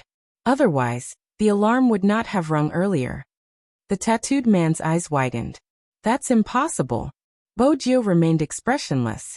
Indeed, it was discovered, but it was the other IP addresses I set up. The firewall blocked those IPs as well. When your boss cleared those IPs, it would be enough for me to destroy the program. Didn't I tell you that I'm an expert in concealment? The tattooed man did not believe that such a technique existed. However, in the apartment on the other side of the computer, when the girl discovered that the IP address had been invaded, she sneered. Her fingers were flying, and after quickly eliminating one, she was about to teach the other party a lesson. However, he discovered that another attacking IP had appeared. The girl's eyes darkened, and she began to change her target. However, when she went over to clear it away, she discovered that it was just a remnant shadow. It was like a shadow clone in a game. He had clearly struck the other party's shadow, but when he finally reacted, he realized that he had only struck the other party's shadow. No one knew where the real person was hiding. At the end of the day, it was all because of the young man's amazing hand speed and hacking skills. The installation bar was running bit by bit, and it had already reached 90%. This number caused the tattooed man to shut his mouth. He had a strong build, but at this moment, his eyes were trembling as he thought about the possibilities. How could this be? No one should be able to break through boss's defense system. At this moment, Bojio's left hand paused. This meant that the hunt was over. Her right hand pressed the spacebar, and with a click, she lifted the corners of her lips, spitting out 2 words. KO. Buzz, buzz, buzz. This time, it wasn't Bojio's laptop that was buzzing. Instead, it was the main computer in the apartment. The girl's hand landed heavily on the black screen. Even now, she still wasn't sure what had happened to the firewall. Check, what was the other party attacking? The girl narrowed her eyes, her gaze deep and frightening. Who exactly was it, challenging her authority over and over again? The tall and slender man immediately activated the device. After less than 10 seconds, he lifted his head. The explosion program has been destroyed. Explosion program? The girl stilled, realizing the problem. She picked up her phone, dialing a string of numbers. The tattooed man's phone rang, but he wasn't in the mood to pick up the call. The countdown timer had stopped, which was a devastating blow to him. Just because he wasn't in the mood to pick up the call didn't mean it wasn't picked up. Chinemo walked over, picked up his phone and pressed the answer button. The girl wasn't stupid. Once she snapped back to her senses, she realized she shouldn't have made the call. She hung up immediately, removing the card from her phone. The tall and slender man watched her actions, his heart filled with unease. Something happened to the goods, it should be the crime squad. The girl tightened her grip on the phone, her voice heavy. Don't worry, I'll inform him, he will be fine. It's time to push our shield out. Look for Rao Rong, talk to him seriously, ask him if he still wants to save his father. Yes. The tall and slender man's features were sinister. Now that his expression had sunk, a menacing aura emanated from him. They better not go overboard, or he would kill them all. The girl knew what he was thinking. Don't be rash, the crime squad is only so powerful because of Chin Mo. But after this, his power will be completely taken away. Without the sales point, it won't just be our profit that's affected. But we have to find out who exactly is messing with my business. The countdown timer stopped. Inside the simple room, the tattooed man glared at Bojio. Who exactly are you? A high school student. The youngster stood up, stuffing a hand into her pocket, a devilish smile on her face. You don't have to call me Grandpa. Daddy will be teaching you a lesson for free. You. The tattooed man's face contorted when he heard the term daddy. He wanted to retaliate but was stopped by the crime squad members behind him, pulling him into the police car. At this moment, Smith seemed to be in deep thought. Bojio paused for a moment. She thought that the other party had some information about her and would suspect her. Unexpectedly, he laughed, looking at her. You are really lucky. Z definitely isn't on the other side of the firewall. If he was there, you would have been caught long ago.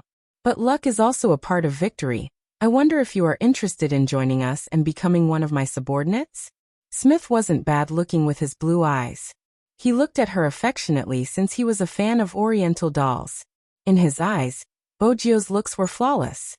He believed that no one would reject such a good offer. Bojio stretched lazily, her voice calm. I'm not interested. With that, she reached out to grab his wrist. She lowered her head looking at something. Needless to say, it was definitely a wound. Smith arched a brow in surprise. You probably don't know who I am or where I came from. Perhaps we can sit down and talk, once you understand. Follow me to the hospital. Before Smith could finish his sentence, Bojio dragged Chin Mo away, not even sparing him a glance. It had to be said that at certain times, Jio's charm as a boyfriend was off the charts. For example, right now, the crime squad watched as the youngster walked forward viciously. Young Master Chin was held in his hand, but he didn't say a word.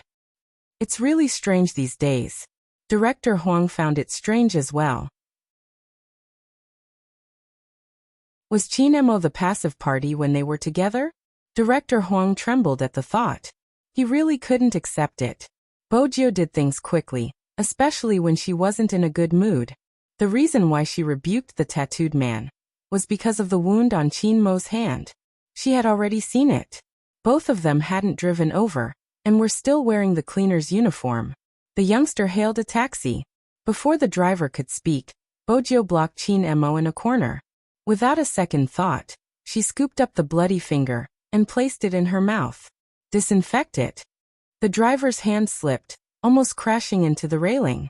Even someone as indifferent as young Master Chin paused for a moment. His deep eyes looked at the silver-haired, furry fellow in front of him. It was like a small animal, a canine, licking his wound. But even if it was a canine, he couldn't be too careful. A certain someone was a fox by nature, hiding too many secrets. If he wasn't careful, he wouldn't be fawning over him. Instead, he would be thinking of a way to leave. Chin Mo felt the warmth on his fingertips. When he touched the unique softness, he couldn't help lifting his finger, touching the soft asterisk. Bojio stilled, the tips of her ears turning red. After all, the Almighty's actions were too. Bojio opened her mouth, avoiding the Almighty's teasing. Chin Mo remained nonchalant. Aren't you going to disinfect it? It's done. Bojio straightened before glancing to the side. The Almighty must have done it on purpose. Chin Mo pulled her back. Why do I feel like the disinfecting time isn't long enough? As he spoke, his porcelain finger touched her lips again. Just like that, it lightly brushed past her lips. It was like a feather falling, tickling her. At the start, Chin Mo didn't think much of it. But when he caught sight of the youngster's flushed neck, he couldn't help lowering his head. He turned to the side, planting a kiss on the fair skin. Then he slowly slid down. Bojio trembled, unable to react in time. A wave of numbness washed over her. When Chin Mo kissed her, he would even consider the angle. With the board in the way and his body turned sideways, the driver in front couldn't see what was happening behind him. This was convenient for him. It was convenient for him to pull her into his arms and bully her viciously. The neck, behind the ears, and the back were the most sensitive places for young girls when they were growing up. Chinemo chose these places as well. His thin lips slid along her neck, sometimes touching it with the tip of his nose. No matter what, it could make one's whole body go numb as if they had lost all their strength. Her body wouldn't be able to withstand the teasing of an expert like Chinemo at her age. Bojio's ears turned redder as his hands entered her clothes. It was so red that it looked as though blood would drip from them.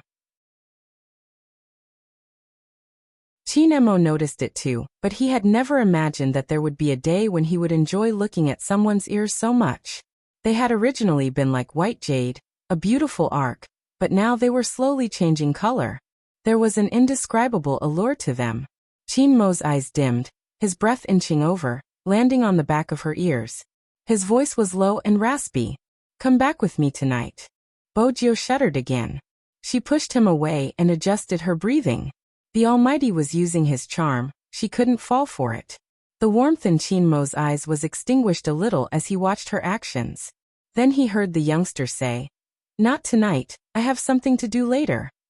His deep eyes turned towards Bojio, his gaze deepening. All right. Chinemo knew better than anyone else that he couldn't force her too much. He had many ways to make a certain someone go back with him, but if she wasn't willing to do it, then it would be meaningless. But there were some things that made him even more certain. The youngster in front of him didn't seem like the young master of the Fu family, or a high school student. But there was nothing wrong with the information. Where exactly was it that he hadn't thought of? Chinemo paused. Perhaps he should go through the information on the Fu family again, especially a certain someone's daily habits. What exactly was the reason for such a drastic change in a person? He was sure it wasn't a split personality. He was a psychiatrist and he had asked about the hospital she had stayed in previously. Everything was normal. But here came the problem. Hacking skills could be self-taught. But how was it possible to react on the spot? And why did she always want to leave him? Was there someone more important waiting for her? You're tuning in to the Li Mei's Sword of Destiny YouTube channel. We're so grateful for your support, and don't forget to subscribe to join us on this incredible journey through captivating stories. Your generosity through donations truly makes a world of difference, as it's the primary source of revenue that allows me to expand and enhance this channel for you.